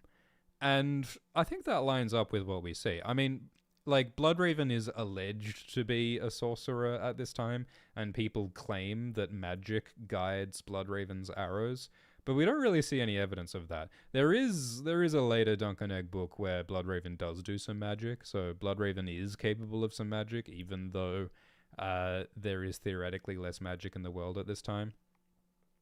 But maybe Bloodraven's magic is currently weaker than it later becomes. Because, like, it's unclear, like, when Bloodraven becomes a powerful green seer. And I think that it's possible that Bloodraven might only become a powerful green seer, like, decades and decades later from now. And for all we know, it might not be Daenerys' dragons that caused more magic. It might be that magic is naturally returning, and that made it possible for Daenerys to hatch her dragons, you know? So maybe magic has been increasing for a while now. It's never really fully explained. I think it's tied in with the seasons. Like, the seasons are irregular in this world. Seasons can go for years. It's not consistent. And I think George Martin has said that in the end of the story, the seasons will become regular. And I tend to think that magic will disappear from this world at the end of the story, similar to how magic leaves Middle-earth at the end of Lord of the Rings. Thank you, Jexy Wexy, who says, Robin fighting at least one Kingsguard the whole time. Yeah, I don't know if we can really see who's fighting who for most of it, but I think that Robin knocks Darren off his horse near the start, and then it looks like Maekar and Baelor are occupying each other a lot, and Lionel fights a Kingsguard, and Stefan fights Raymond. So yeah, I guess Robin is probably occupying some of those Kingsguard for a lot of the fight. Thank you, John, who says, congratulations on reaching 2 million subscribers. Thank you.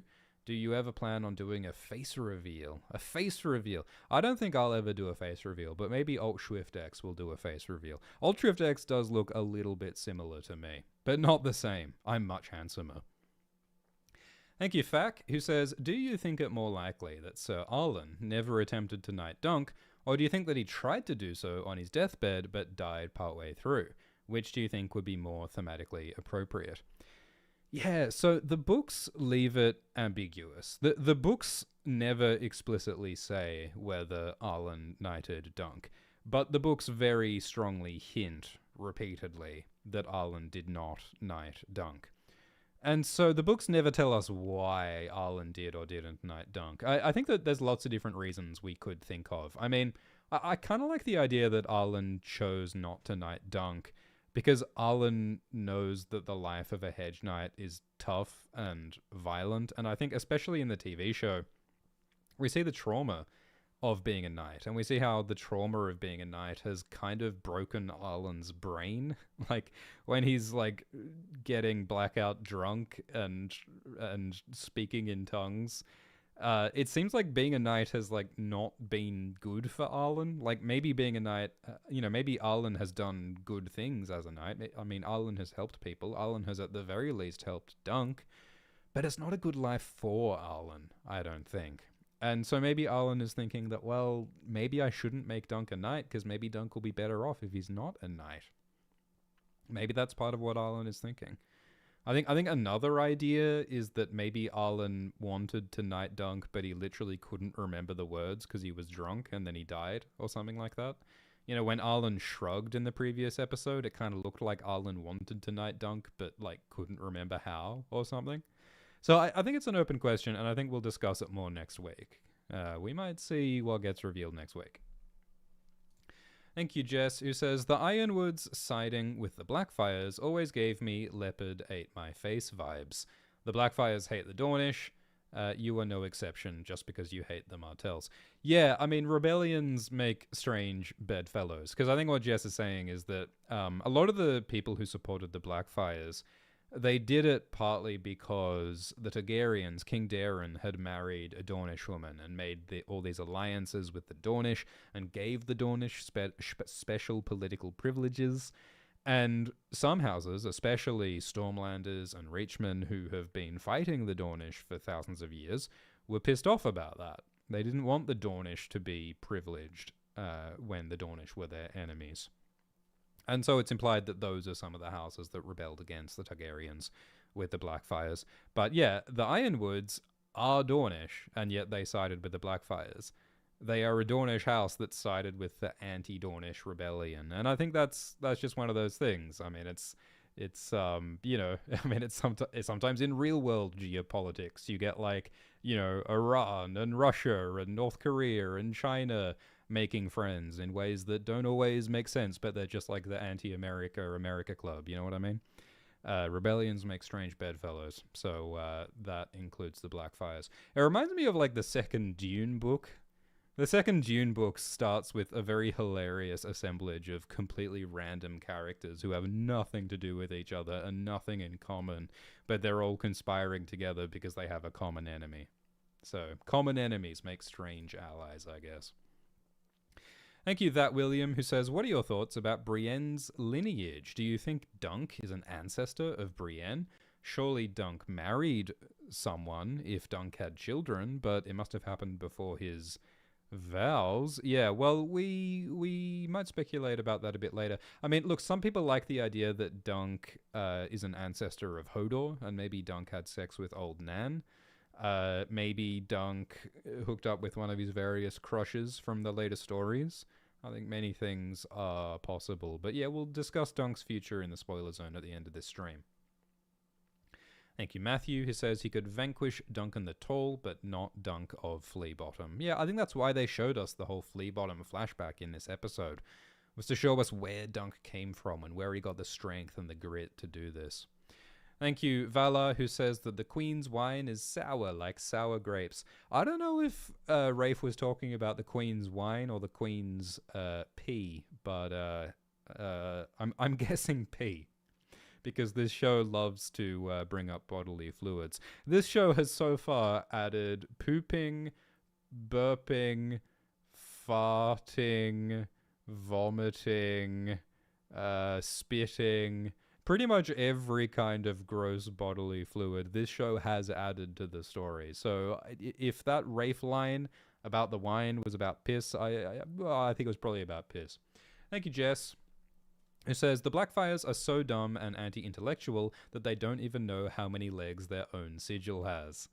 That or Aegor turned to Damon and said, "Bro, you know what would make your sigil look cooler? More legs." And Damon just smiled and nodded. Okay, that is my new headcanon.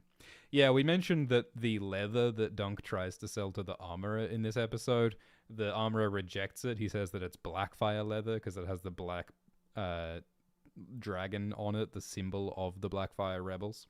And yeah, it has 4 legs. It's wrong. It's incorrect. And Glidus is furious. Thank you, Finn, who says that Alt Shift X did a live stream reading poetry. There should be another one. Yeah, maybe Alt Shift X will do some more poetry readings. If you want to check out Alt Shift X on YouTube, Alt Shift X does many different silly topics and things that you might not expect. Even though I'm handsomer. Thank you, Luke Sullivan, who says, in the book, Arian beat Sir Duncan the Tall, but he could not beat Dunk of Fleabottom. How well do you think they adapted this concept? Yeah, I mean, I think we've talked about that. I think this whole flashback in Fleabottom is about how Dunk's grit and his tenacity that he developed in Fleabottom, his relationships with Rafe and his friends who he had in Fleabottom, that's part of how he has the capacity to defeat Arian. Kevin says it's so funny that after everything that went into the shield, it's hilarious that he just drops it in the mud when he needs it most. I think it's broken when he drops it, at least in the book. But yeah, it's hilarious that the shield went through all of those shenanigans just to be dropped very early on. Thank you, Tony, who says, Dunk was talking about his dead mother right before he's saved, with Arlen screaming in the name of the mother. Yeah, it's very interesting that so much of this episode is about how people need mothers. People need love and support from mothers and from others. And yet it's a season of TV with very few women in it. And we know that Egg and Arian and Darren's mother is dead. Diana Dane, the wife of Maker, is dead. We don't know if Baelor's wife Jenna Dondarrion is around. We don't know if King Darren's wife Miriam Martell is around. But they're certainly not appearing in this season. And so I think that's one of the ironies, that I think that what these feuding, violent, fighting men might desperately need is a mother to, grab them by the ear and tell them to stop fighting and to behave themselves, like Catelyn says to Renly and Stannis in Season 2. Thank you, Mike, who says, Ned in King's Landing, Jon in the Wall, and now Baelor in Ashford, men dying for what's right. The only thing necessary for the triumph of evil is for good men to do nothing. My siblings Daniel, Sophia, and I are big fans, sending love from Mexico. Yeah, well, that's one of the tragedies that George often explores, is that sometimes the people who do the right thing suffer for it and die for it, and sometimes sacrifice is necessary for the greater good. Thank you, Lemon, who says, is Arlen knocking the apples foreshadowing the potential fate of the Fossaways? Yes, well, just as Arlen knocks the apples askew and they roll off in different directions, the green apple, Raymond Fossaway, goes off in a different direction to the red apple, Stefan Fossaway. So that might be some fruit-based foreshadowing for sure. Thank you, Chief, who says, I find it hard to believe that Arlen didn't know that Dunk was following him for days, especially following so close behind. Do you think he was testing Dunk's resolve and commitment to being a squire? Yeah, I agree. I mean, there's something very strange and surreal about that whole sequence. Like, a lot of things about it feel unrealistic. Like, Dunk is this boy who has no food and no water, and who has a wound in his leg, who is walking and following Arlen and, sleeping outside unprotected for days, and he somehow barely survives, and Arlen must have seen Dunk. Dunk was following Arlen closely for days. Arlen must have seen Dunk. I mean, yeah, Arlen was very drunk most of the time, so maybe he was just so out of it that he didn't even see Dunk, I guess. I think that there's a lot of different ways to interpret it. I think that, partly it's kind of a fever dream. One of the things about this vision is that it is Dunk in the present who is, out of his face. He's been smashed in the head several times. Dunk is delirious. And he's having a delirious flashback of Dunk in the past, who was delirious because he was wounded and near death. So it's a delirious present Dunk vision of a delirious past Dunk looking at a delirious Arlen. There are multiple levels of disorientation and confusion. So I don't even know if we can take this flashback completely literally. I think another interpretation is that Arlen is an untrusting person, just like Dunk is an untrusting person. I mean, have you ever seen like a animal that's been mistreated, that's afraid of a person who's just trying to look after it? You see like a foster dog or a foster cat that doesn't like to be patted because it's been mistreated, and only slowly will the hurt animal learn to trust. I think people are like that too, and I think that both Dunk and Arlen are people who have suffered and who struggle to connect with people. I mean, we know that Arlen was kind of a loner. Arlen had no friends. No one remembered Arlen. Arlen was a weird antisocial nobody, and so was Dunk. And so I think that that's why that it took a lot of time for Arlen and Dunk to slowly learn to trust each other and to talk to each other. And it's beautiful that they did manage to forge that bond, because it made it possible for Dunk to forge bonds with other people, like Egg. So I think that this is partly about people just learning to open up and learning to make friends. Thank you, Scrambled Megs, who says, having just buried his nephew adds context to why he stands up for the boy Dunk, too. Yeah, Arlen has just lost his nephew, Roger, who was his squire, in the battle at the Redgrass Field. And so I think Arlen has to look at Dunk as a sort of a surrogate Roger. And maybe Arlen is like, well, I failed to protect Roger, but I can succeed in protecting Dunk. And I think that's similar to how Dunk is like, well, I failed to protect Rafe, but I can protect Egg, you know? I think it's all about how you can't save everybody, and we do lose the people who we love, but all we can do is pass that forward, and we can protect other people, and we can forge connections with other people, and we can pass our good intentions forward. That's the best we can do. Thank you, Stevnated, who says, thank you for explaining the combat scenes. I zoned out because everyone looks the same. Yeah, it's deliberately disorienting, but if you sort of keep track of it, I think it mostly makes sense what happens in the background. Thank you, Mike, who says, a bit off topic, but what's your favorite smaller house? Mine is House Mallister. Honorable, loyal, with a cool silver eagle sigil, steadfast defenders of the realm against the Ironborn. I don't know, I think being a Tarth sounds kind of nice. I'm a fan of Leighton Hightower and his Mad Maid. I mean, House Reed is very intriguing. House Dane is very intriguing. I guess those are some of my favorite smaller houses. Thank you, B4, who says, Raymond tanks a cheap lance hit by Stevron after saving Dunk. Yeah, so you see, like, Arian gets on top of Dunk, and then Raymond rides in, and, like, absolute bro move, he, like, smashes Arian off Dunk. But then Stefan knocks Raymond with the lance, and I think Raymond comes off the horse then. So Stefan continues to be a dick. Thank you, Lunka, who says, surprised we didn't see Dunk fighting in the mud in the flashback to connect to how Book Dunk thinks about how he can't beat Arian. Yeah. I guess, you know, because part of the point of the Flea Bottom stuff is that it shows us how Dunk's past helped him survive against Arian in the present. And yeah, maybe it would have been good to see Dunk actually, like, fighting successfully, because the book says that Dunk sometimes beat up other boys. He used his superior strength and size to beat up other children in Flea Bottom, and that was part of how he survived. And all we see in this show is Dunk very unsuccessfully attacking Alistair. So yeah, it didn't show us the literal fighting experience, but I think it did show us the sort of emotional fortitude that Dunk developed. Thank you, Aza, who says, do you like Dunk's new backstory? Older Dunk having a previous love makes sense, but I didn't really like it overall. Really makes Dunk feel different. Yeah, Dunk's backstory is more mysterious or more open-ended in the books.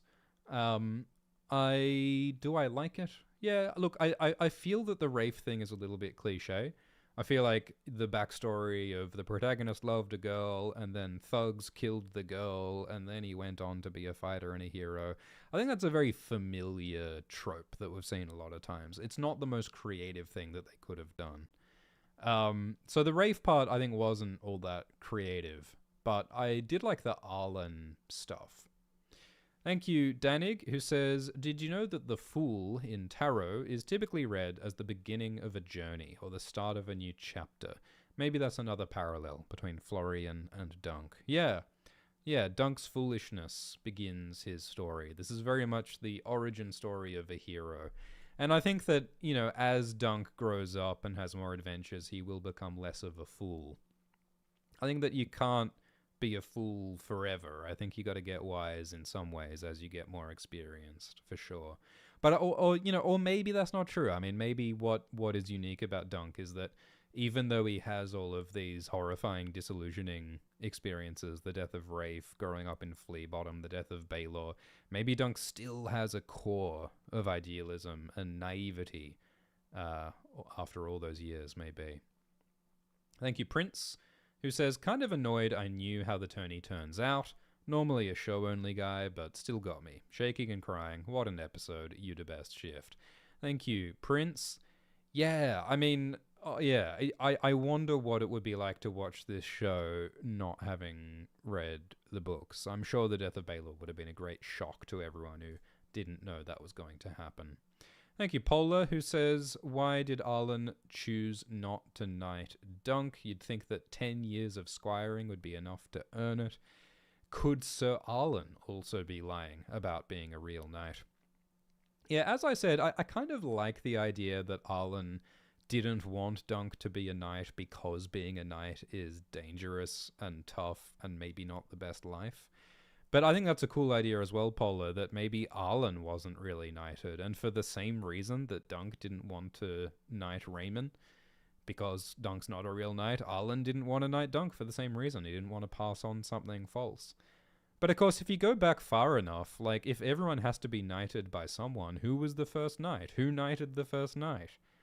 Someone had to make it up at some point. Someone had to invent the idea of lordship and kingship. Someone had to invent the idea of money. Someone had to invent the idea of God. Like, everything started somewhere. So it's turtles all the way back. Thank you, Sanry Scribbles, again. 6-7. There are 67 hours of exclusive Glidus and Shrift content on nebula.tv/AltShriftX. 67 hours. That's not a joke. That's almost 3 days of exclusive pure Shrift and Glidus. Link in the description. Thank you, Marcus, who says, Ahura Mazda is fascinating to read about. I'm adding you and Glidus to my RPG. What do you want your house words to be? We cite our sources, and Shrift's words would be just a fart noise. Marcus says, we are feasting for the last episode. What dish should I make from A Song of Ice and Fire? I would say buttered parsnips and a beef stew in a trencher of bread. Thank you, Bittersteel, who says proxy Jane Pool equals Shiera Seastar. Those are words. I hope we get to see Shiera Seastar in the books. Where is Shiera Seastar right now? Shiera Seastar kind of disappears from the historical record. Some people think that she becomes Quaithe, and I think they might not even be wrong. Thank you, Pyrus, who says, been watching your vids for the last 9 to 10 years. Love the content. Thanks for getting me and my friends and family into it. Much love. Cheers. It's been 10 years, almost 10 years, that we've been making videos about every episode of Game of Thrones. It started in 2016 with Game of Thrones Season 6. That's when we made Game of Thrones Season 6 Episode 1 Explained. And we've been making those episode explained videos ever since, about every episode of every Game of Thrones show. 2016. And now it's 2026. Can you believe it? Thank you, Eduardo, who says, Shiftysaurus Rex, you've said in one live stream that AltShriftX is your bastard half-brother. In another, you said he's your clone. In another, your half-grunkle. Well, which is it? Yeah, look, the genealogical tree of House AltShiftX is complex, and historical records are scant. There's a lot of historiographical disagreement among the maesters on what the exact blood connection is between AltShiftX and AltShriftX. Some say that AltShiftX is the bastard half-brother. Some say the father. Some say the demi-aunt. It's a truly mysterious situation that requires more study. Thank you, Scuba Gaia, who says, what if Darren's dreams were given to him by Bloodraven so that he could get the right bloodline on the throne for his little prophecy?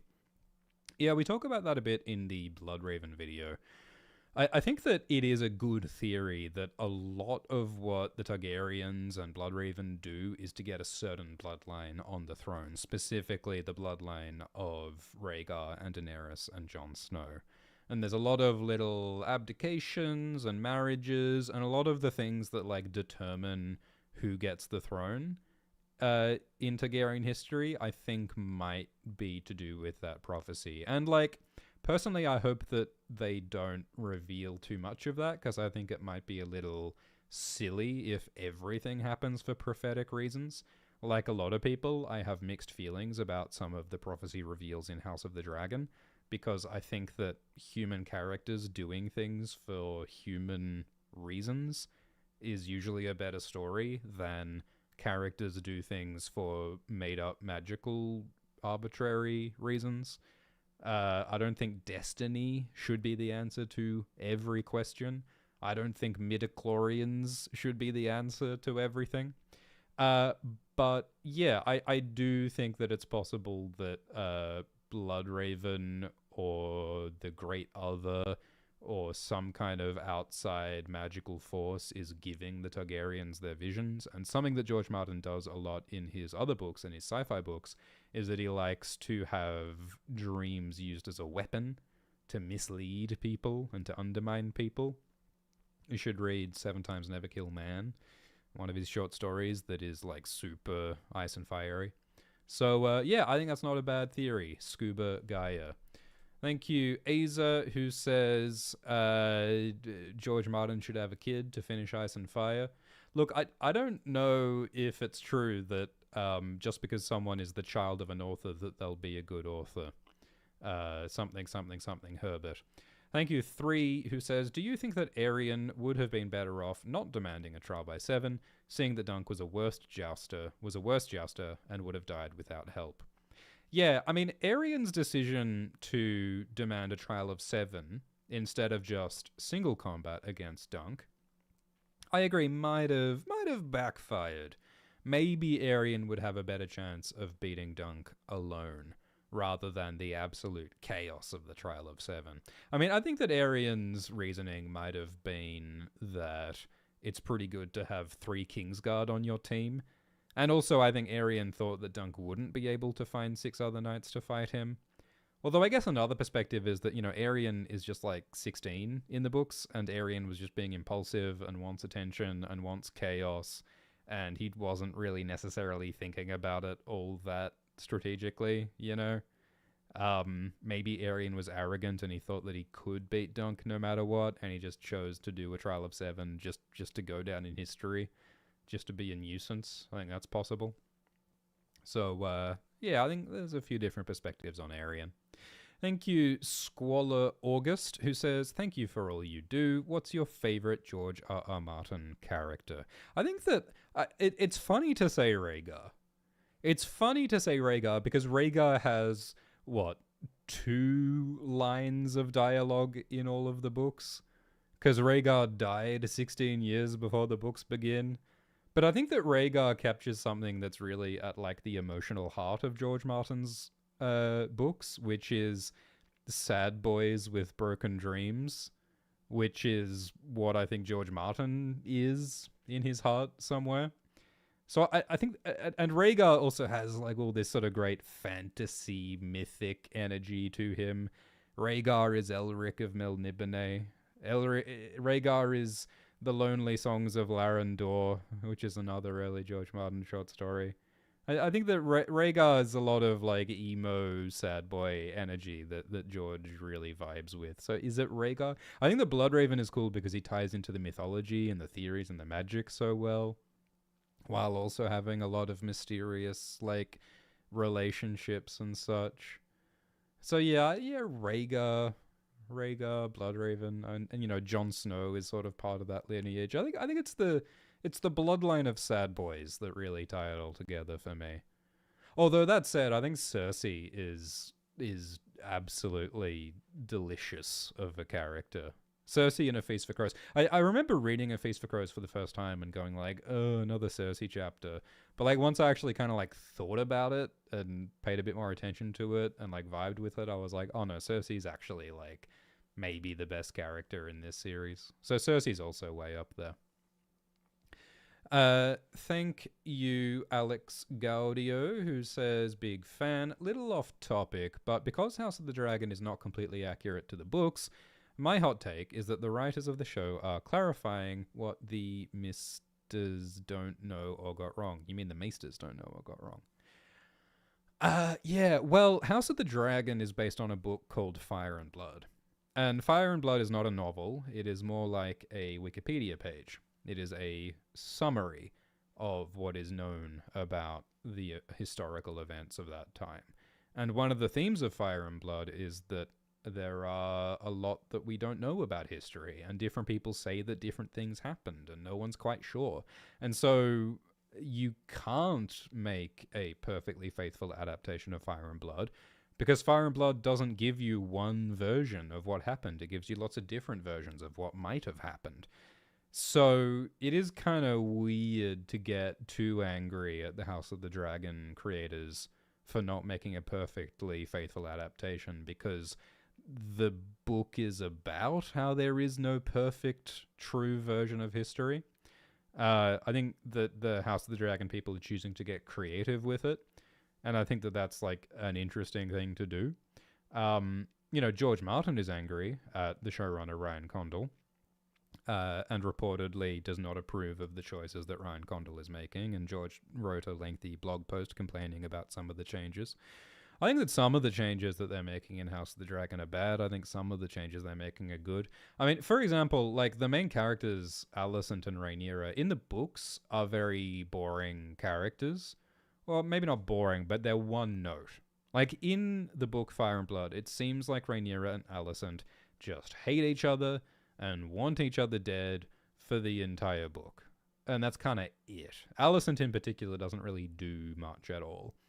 And the show chose to center the story around those characters and chose to make those characters a lot more layered and complicated, and a lot more likable and relatable. Like in the show, like Rhaenyra and Alicent just want to murder each other, but in the book they're trying not to cause a war, and there are more like complex political and family forces causing the war. So like I think that they're trying to do something more complicated and layered and creative. And like I'm not mad at someone for trying to make a creative, layered, complicated, thoughtful story as opposed to a more straightforward, one-note, two-dimensional story, you know? But at the same time, there is a lot that's good about the story that George Martin has written. And obviously, George Martin's in his rights to be angry about the show diverging from his book, his baby, his vision. In an ideal world, I'd like George and the showrunners to get along and to collaborate, but that's not what's happening. Seems to be what's happening so far in A Night of the Seven Kingdoms, but one can imagine the pattern repeating. Like, what if in season 4, 5, and 6 of A Night of the Seven Kingdoms, what if Ira Parker goes off George's plans and George gets angry? Just like when George got angry that Game of Thrones went off the rails. It's hard to adapt series of books that haven't been written yet.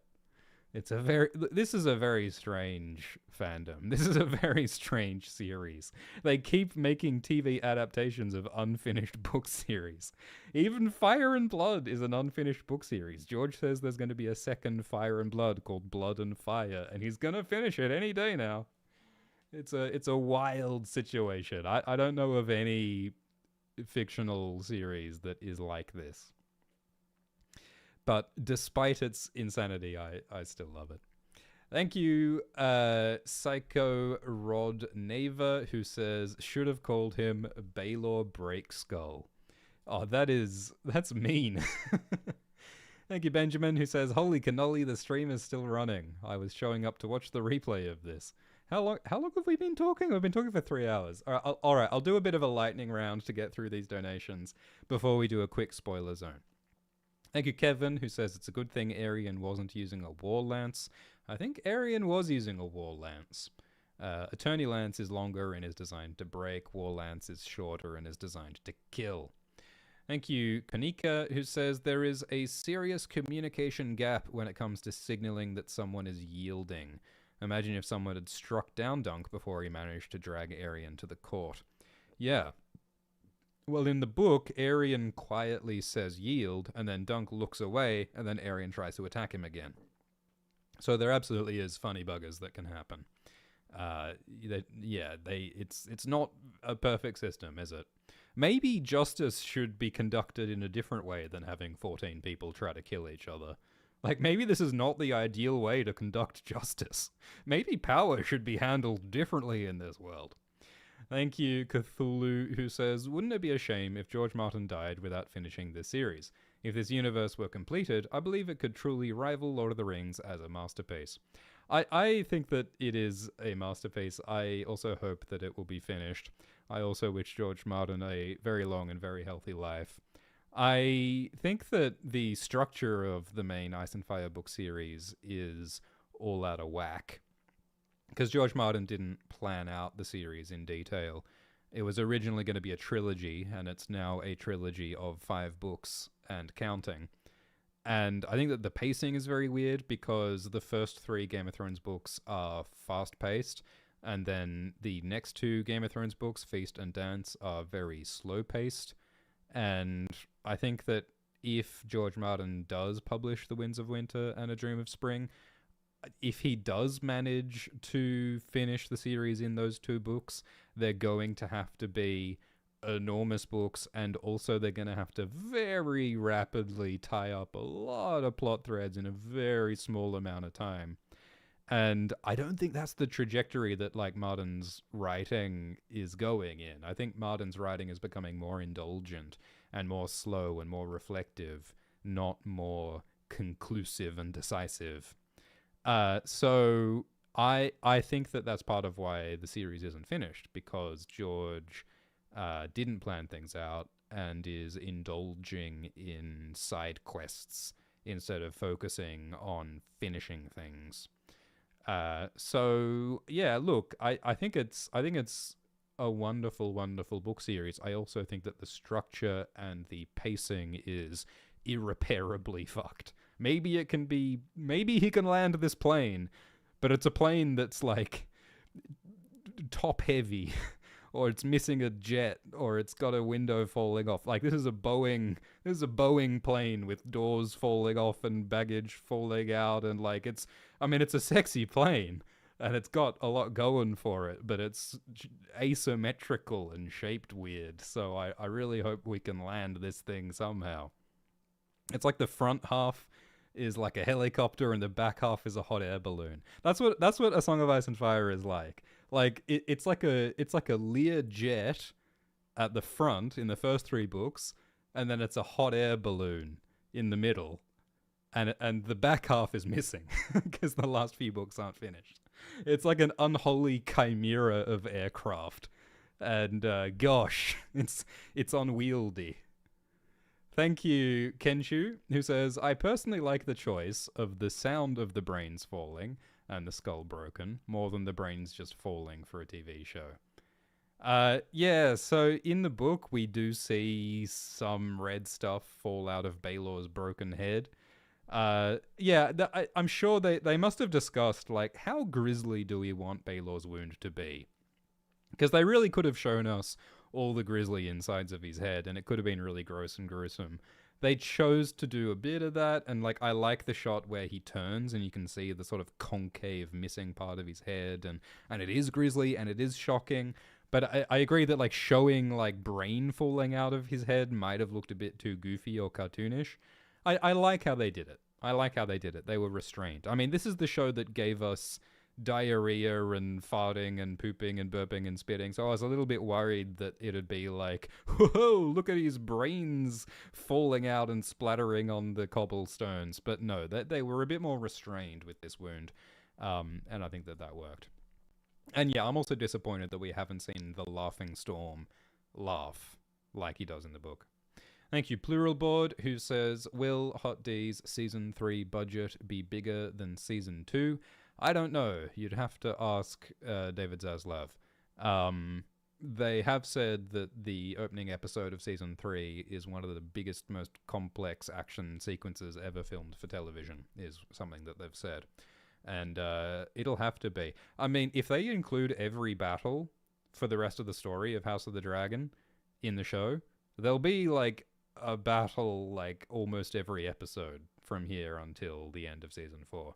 There's a lot to cover, so they're gonna need some money if they're gonna adapt all of that. I mean, I think realistically they won't include all the battles. They'll include some of them. Thank you, Marcus, who says Arlen acting drunk and crazy in the flashback could also be more exaggerated because his nephew just died. Yes, I agree. Thank you, Winifrey iPhone 4. Such a great name. Who says, just wanted to say my favorite simile from George R. R. Martin is a queer... Yeah, so this is when Baelor is standing and he's about to die. A queer, troubled look passed across Baelor Breakspear's face like a cloud passing before the sun. I agree. I think that's a very beautiful simile. It's a very gentle but also gut-wrenching simile before Baelor dies. It's wonderful. Mike says, is it Baelor and Lionel that hold Maekar back when he's yelling, my boy? Yes, it is. It takes 2 of the strongest knights in Westeros, Baelor and Lionel, to stop Maekar, to get between Maekar and his son Aerion.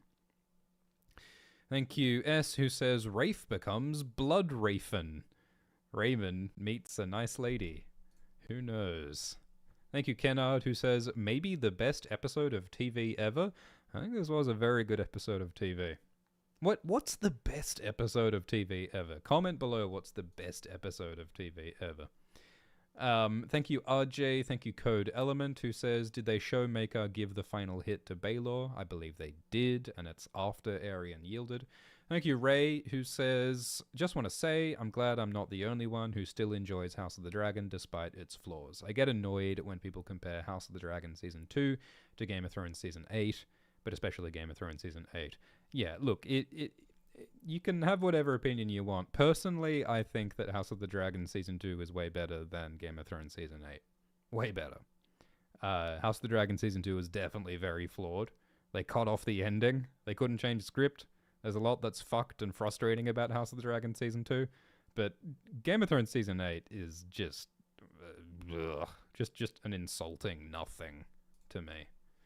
Thank you, Gowner, who says, what do you think of Dan Romer's soundtrack? I think the soundtrack is great. I like the whistling. I like the handheld instruments. It's very grounded and humble and immersive, and you feel like you're in the world, and it's cool.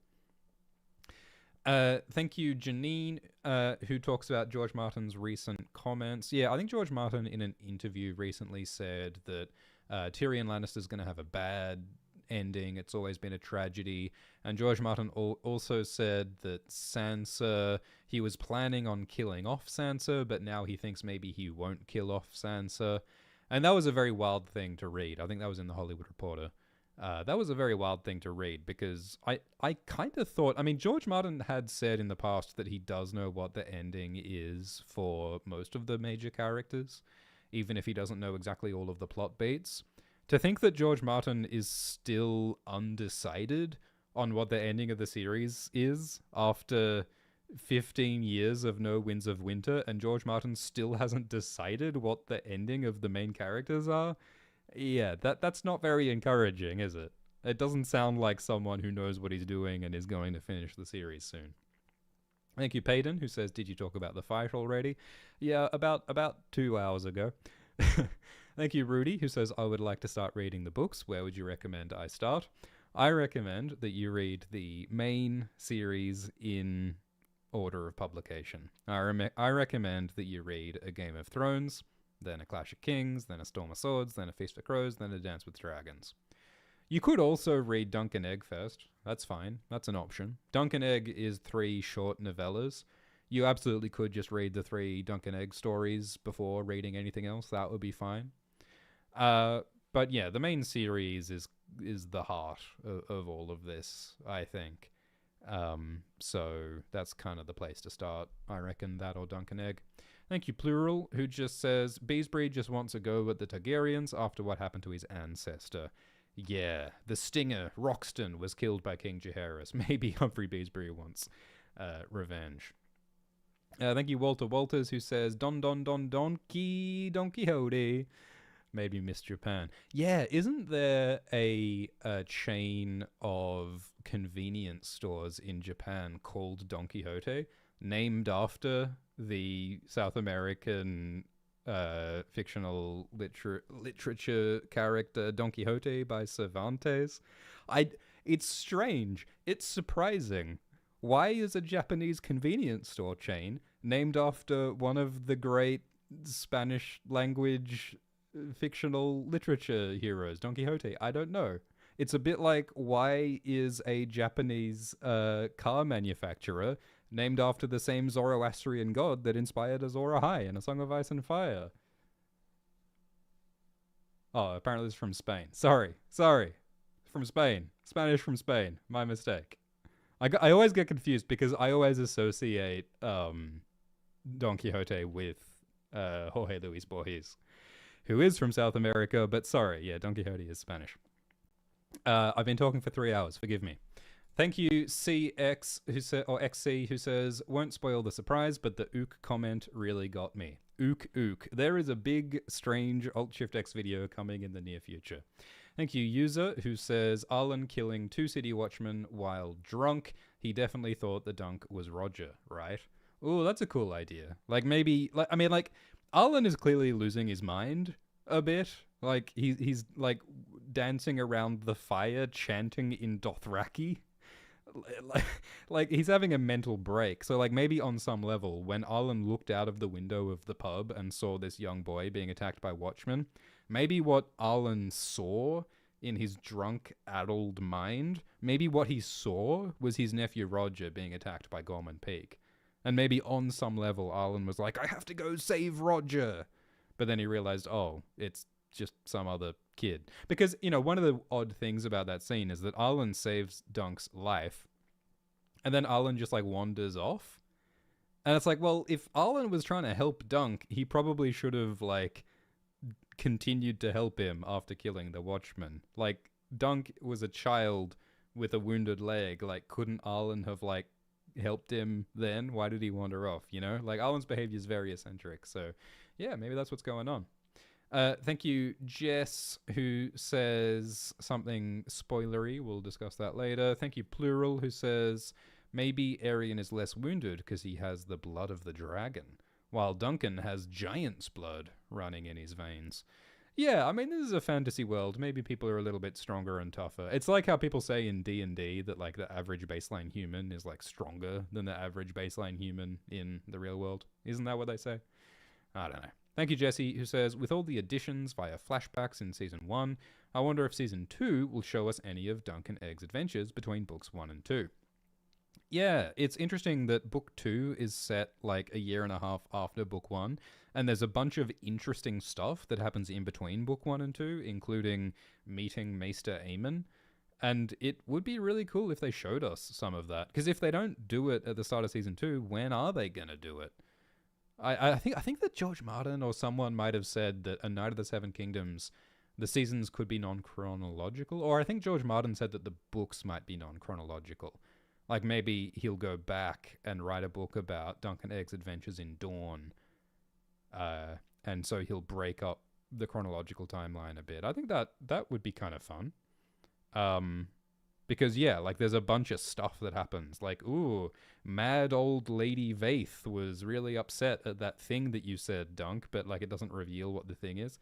George Martin has planted so many seeds for stories that are yet to be written. And I hope that this show, A Night of the Seven Kingdoms, tells some of those stories. Thank you, Dongus McBongus, who says, in novella, Dunk big. In show, Dunk big. In novella, trial big. In show, trial small. In novella, Baelor's helmet too small. In show, oh. I think Dongus McBongus is referencing an Alt-Shift-X video. Thing big, thing small in GOT. Yeah, look, I think it's genuinely plausible that Baelor might have died because he wasn't wearing his own helmet. He was wearing Valar's helmet, and maybe Valar's helmet was too small. Thank you, Tobacco Joe, who says, the ironic thing is, even if Baelor lived in this episode, evidence shows he would have likely just died a little later on. Yes, there is a later event that kills some people. Yeah, maybe that would have killed Baelor as well. Impossible to say. Thank you, Benjamin, who says, hey, Shift. That episode alone was better than House of the Dragon Season 2. Also in the book, Humphrey Harding actually survives the battle, but sadly succumbs to his injuries later.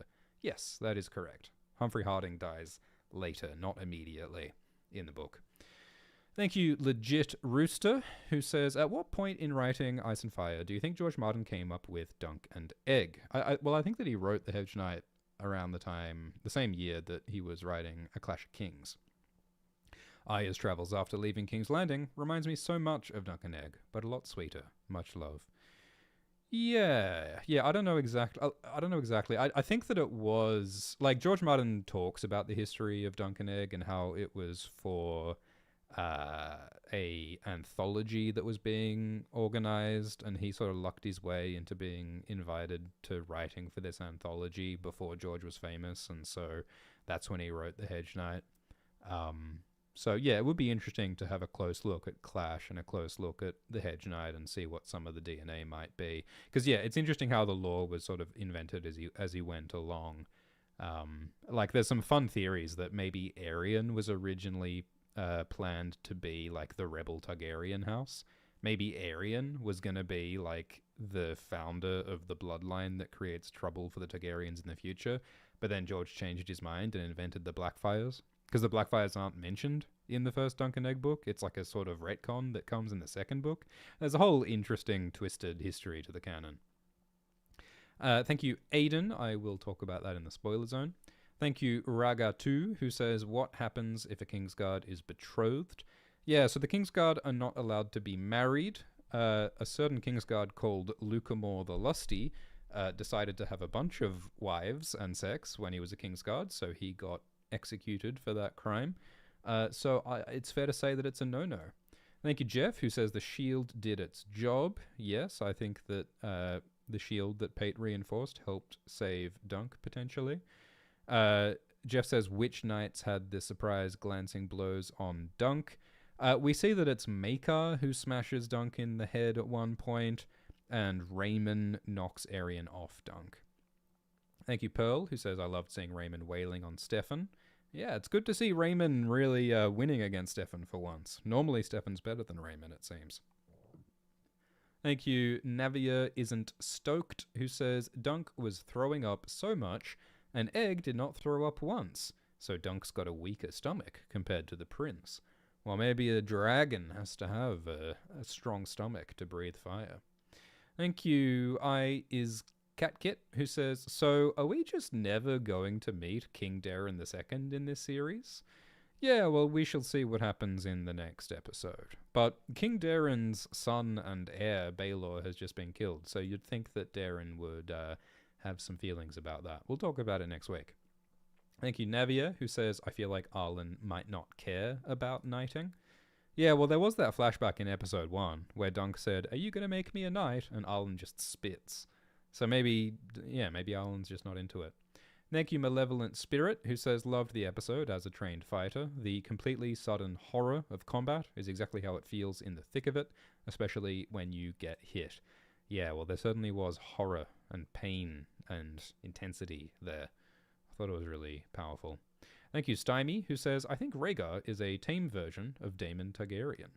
Yeah, well, look, George loves nothing better than a moody, emotional character with a lot of feelings and a big sword. Thank you, Jill, who says, talk about Dexter's spoiler. We will, in the spoiler zone, shortly. Thank you, Ghost Paintball, who says, crazy that Bloodraven warged Baelor. Everyone's walked by Baelor. All of these 14 knights were all being warged like by Bloodraven. He's pulling all the strings. Thank you, Swift Enjoyer. I'm outraged by that treachery, but okay.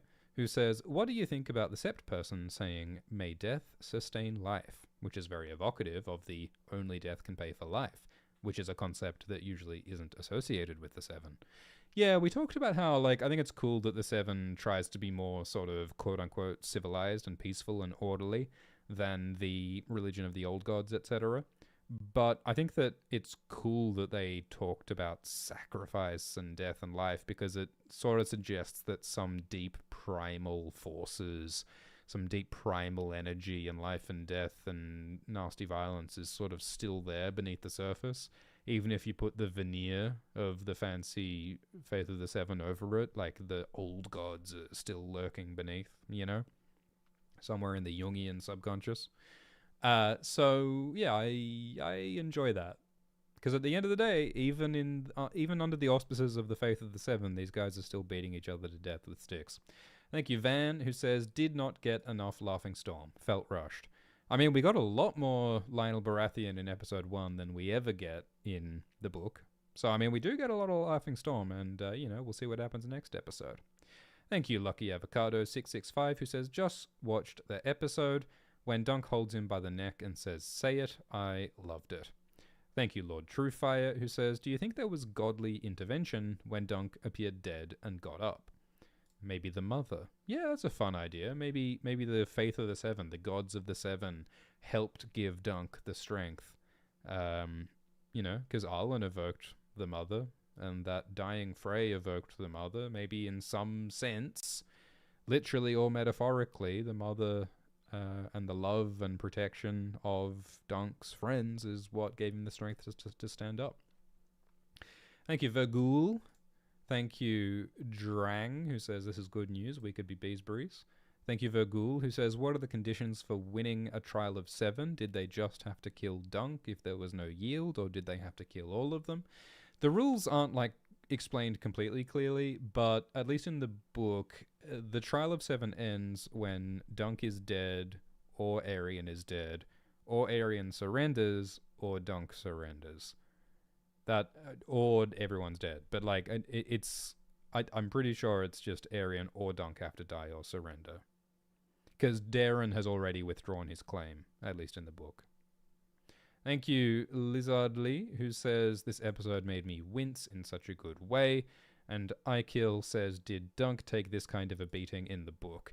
Dunk takes less of a beating in the book. He doesn't take a knife in the hand, and he doesn't get stabbed quite as many times, but Dunk does get a lance in the body, and he does get an eye hurt and closed, and he does get beat pretty bad. Alright. I think it is time to enter the spoiler zone. Before we enter the spoiler zone, if you'd like to support AltShiftX and get 67 hours of bonus content, you can do that at nebula.tv/AltShiftX or AltShiftX. That would be appreciated. But let's enter the spoiler zone. Spoilers for everything. Alright, so I think the thing that everyone wants me to talk about is that Egg's actor, Dexter Sol Ansel, recently dropped a big spoiler accidentally. A big spoiler for, the ending of Dunk and Egg. Spoiler zone, spoiler zone. I mean, look, this is spoiling something that I don't think will ever come out in a book and may never come out in a TV show, but in the books, Dunk and Egg have this long history that is we only know a little bit about it from the history book, The World of Ice and Fire. But basically, Dunk and Egg have lots of adventures. Egg eventually becomes king. Dunk joins his Kingsguard as Lord Commander. Egg is a caring king who wants to make the realm better, but he faces rebellions, so Egg decides that he wants dragons. And then Egg does something at Summerhall, which causes a fire, which causes Egg and most of his family to die. And the assumption that most people had was that Dunk and Egg die at Summerhall. And the books don't ever directly say that Dunk dies at Summerhall, although the official World of Ice and Fire app does say that Dunk dies at Summerhall. So, there is at least a semi-canonical source that says that Dunk dies at Summerhall. But that was what most of the fandom thought, was that Dunk and Egg die at Summerhall. And there's a lot of theories about exactly what happened. I think that, the popular theory, and the theory that I think is true, is that Egg was trying to sacrifice people, maybe sacrificing his own family, maybe sacrificing himself, to try and hatch dragons, believing that that's what he needed to help the world, but it went all out of control and nasty, and maybe sacrificing your own family is a bad thing to do. I like the idea that maybe Dunk tries to stop Egg from doing human sacrifice. All of that could be really interesting. But the thing that happened recently was that Dexter and Peter Claffey, Egg and Dunk, were in an interview and they were making sock puppets or something, and the interviewer asked Dexter, what do you think about Summerhall? And Egg was like, oh yeah, George R. R. Martin told me about Summerhall. I haven't read the books, but no, I do know that Dunk survives Summerhall. And then the entire fandom was like, what? Dunk survives Summerhall? So it seems that George R. R. Martin told Dexter this, and Dexter didn't realize that that was like a big spoiler that hasn't been revealed in the books yet. And in Dexter's defense, it's very confusing what is canon and what isn't canon.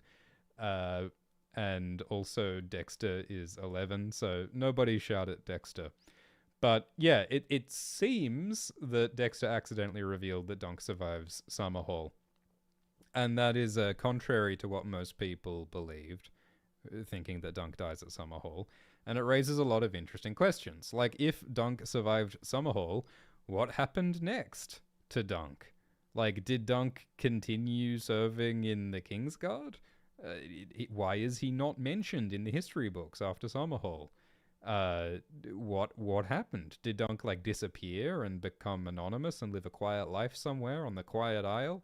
Did Dunk go and hook up with Rohan Weber, who had mysteriously disappeared 30 years prior? Did he finally find Tanzel? There's one theory that Dunk became Cold Hands, who is the mysterious undead zombie who helps Bran. In the Game of Thrones show, it seems that Cold Hands is Benjen. It seems like that might not be true in the books. It's a whole thing. Personally, I think that Dunk probably isn't Cold Hands, because Dunk is like 7 feet tall, and Cold Hands isn't described as 7 feet tall. It's a whole interesting mystery.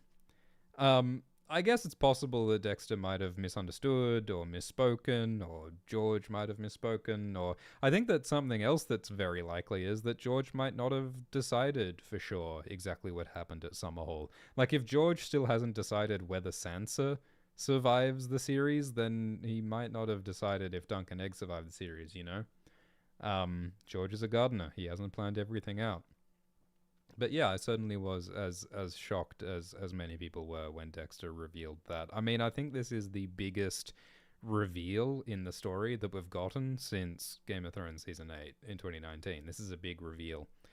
And personally, I would have preferred to have gotten this reveal in a book, or at least in a TV show, rather than from an 11-year-old boy making a sock puppet on YouTube. I think that it's unfortunate that this is how the story is continuing. And we wouldn't have this problem if the books were finished. But here we are. So it's a strange series that we're living in. And so yeah, I think there's been other weird things, like Dexter said something about Henry Cavill, and everyone was like, whoa, Henry Cavill is in A Night of the Seven Kingdoms Season 2? And then Peter Claffey said on Instagram, no, Henry Cavill is not in A Night of the Seven Kingdoms Season 2. So there's all sorts of rumors and confusion. And I mean, ultimately, like there is no canonical ending until and unless George publishes the ending to Dunk and Egg's story. And that could be 10 books away. And does anyone believe that George R. R. Martin is going to publish 10 more Dunk and Egg books when, like, the last Dunk and Egg book came out in, like, what, 2005 or something? Early 2000s? It's been like 20 years. Does anyone really think that George is going to publish 10 more Dunk and Egg books? So look, I really wish that we could read Dunk and Egg's full story, but at least at this point we cannot. So, you know, Howie asked earlier, like, did Targaryens ever go to Ashai to look for dragons? And King Egg Targaryen is the king who sent some people to go to Ashai to try and investigate how they might be able to bring back dragons. So, you know, King Egg sounds like he had a really interesting realm, and I think George would like to write books about it, but so far has not yet done so. So yeah, it seems as though Dunk survives Summerhall, apparently. It seems like Egg dies at Summerhall. And this connects to the prophecy that Darren says. In the book, Darren says that he sees a dead dragon and Dunk is alive. And the TV show changes that dream a bit by saying that Darren sees a dead dragon and a fire and Dunk alive. And so that connects to Baelor's death and Dunk surviving this trial of 7. But it also connects to Summerhall, because at Summerhall there is a fire and the dragon, Egg, dies, and I guess Dunk survives. I mean, it's a bit of a coincidence, isn't it, that Dexter says Dunk survives Summerhall, and this TV show adds the line about fire in Darren's dream. So those are 2 new pieces of information that came out in like the same couple of weeks, which I guess adds credence to the idea that Dunk survives Summerhall even if Egg doesn't. But I mean, personally, like, what do I hope happens? I hope that Dunk survives the horrors of Summerhall and gets to retire to Tarth, where he hooks up with Rohan Weber, who's like 70. Like, Dunk is about 67 when Summerhall happens. So I hope that, like, Dunk and Rohan get to retire as a cute old couple, and, well, I guess they can't have kids, but I hope that Dunk has a kid at some point, and that is an ancestor of Brienne. Because Brienne is the spiritual, if not literal, blood descendant of Dunk. Dunk is very much like Brienne. And Brienne finds Dunk's shield in the books. And yeah, I agree, Jess, that it's very sad that Maekar, still has this love for his children, his shitty, terrible children. He's trying to fight to protect them. But Maekar outlives 2 of his sons. Aerion dies when he drinks wildfire, and Darren dies of a sexually transmitted disease, apparently. And so I'm sure it is horrific for Baelor to outlive Baelor. It's horrific for Maekar to outlive Baelor and outlive Darren and outlive Aerion. No one should have to bury their child. Okay. I think we've addressed the spoilery questions. Thank you, Sola, who says, my heart hasn't beat this hard in years. And thank you, Jess, who says, been watching Dunk Time, and at one point the concept of Dunk and Egg serving the Brackens came up, and it made me think about how cool it would be if Egg fell in love with Betha Bracken while serving the enemy, just like how Dunk does with Rohan while serving Eustace. Yeah, well, George loves his falling in love with the wrong side, Montagues and Capulets sort of situation. And yeah, that does sort of happen in book 2. Maybe it'll happen in the future with Blackwoods and Brackens. Maybe George Martin will finally write a Bracken character who isn't completely awful. Okay, I think it's time to wrap up this live stream. Thank you so much, everybody, for listening. Yeah, star-crossed lovers. That was the phrase I was looking for, Bloop Up. Thank you for listening, everybody. This was fun. Please press like and subscribe. If you would like to check out some more A Night of the Seven Kingdoms discussion, you can check out Dunk Time. Alt Shift X and Glidus have a bunch of silly conversations, and I hate to admit it about my rotten wormy cousin, but Alt Shift X and Glidus make some pretty good points sometimes, and they even reveal which Japanese car manufacturer is named after the same god that inspired Azora High. So if you want to support Alt Shift X and Alt Shift X and get some exclusive content, sign up at the link below. Thank you so much. Thank you, Schubert Reads, for moderating in the live chat. Thank you, everybody. And I'll see you same time, same place for the final episode of A Night of the Seven Kingdoms Season 1. The final episode in 1 week. See you there. See you next time. Thank you so much. Thanks for all the donations and super chats. Bees in the chat for Humphrey. Peace out.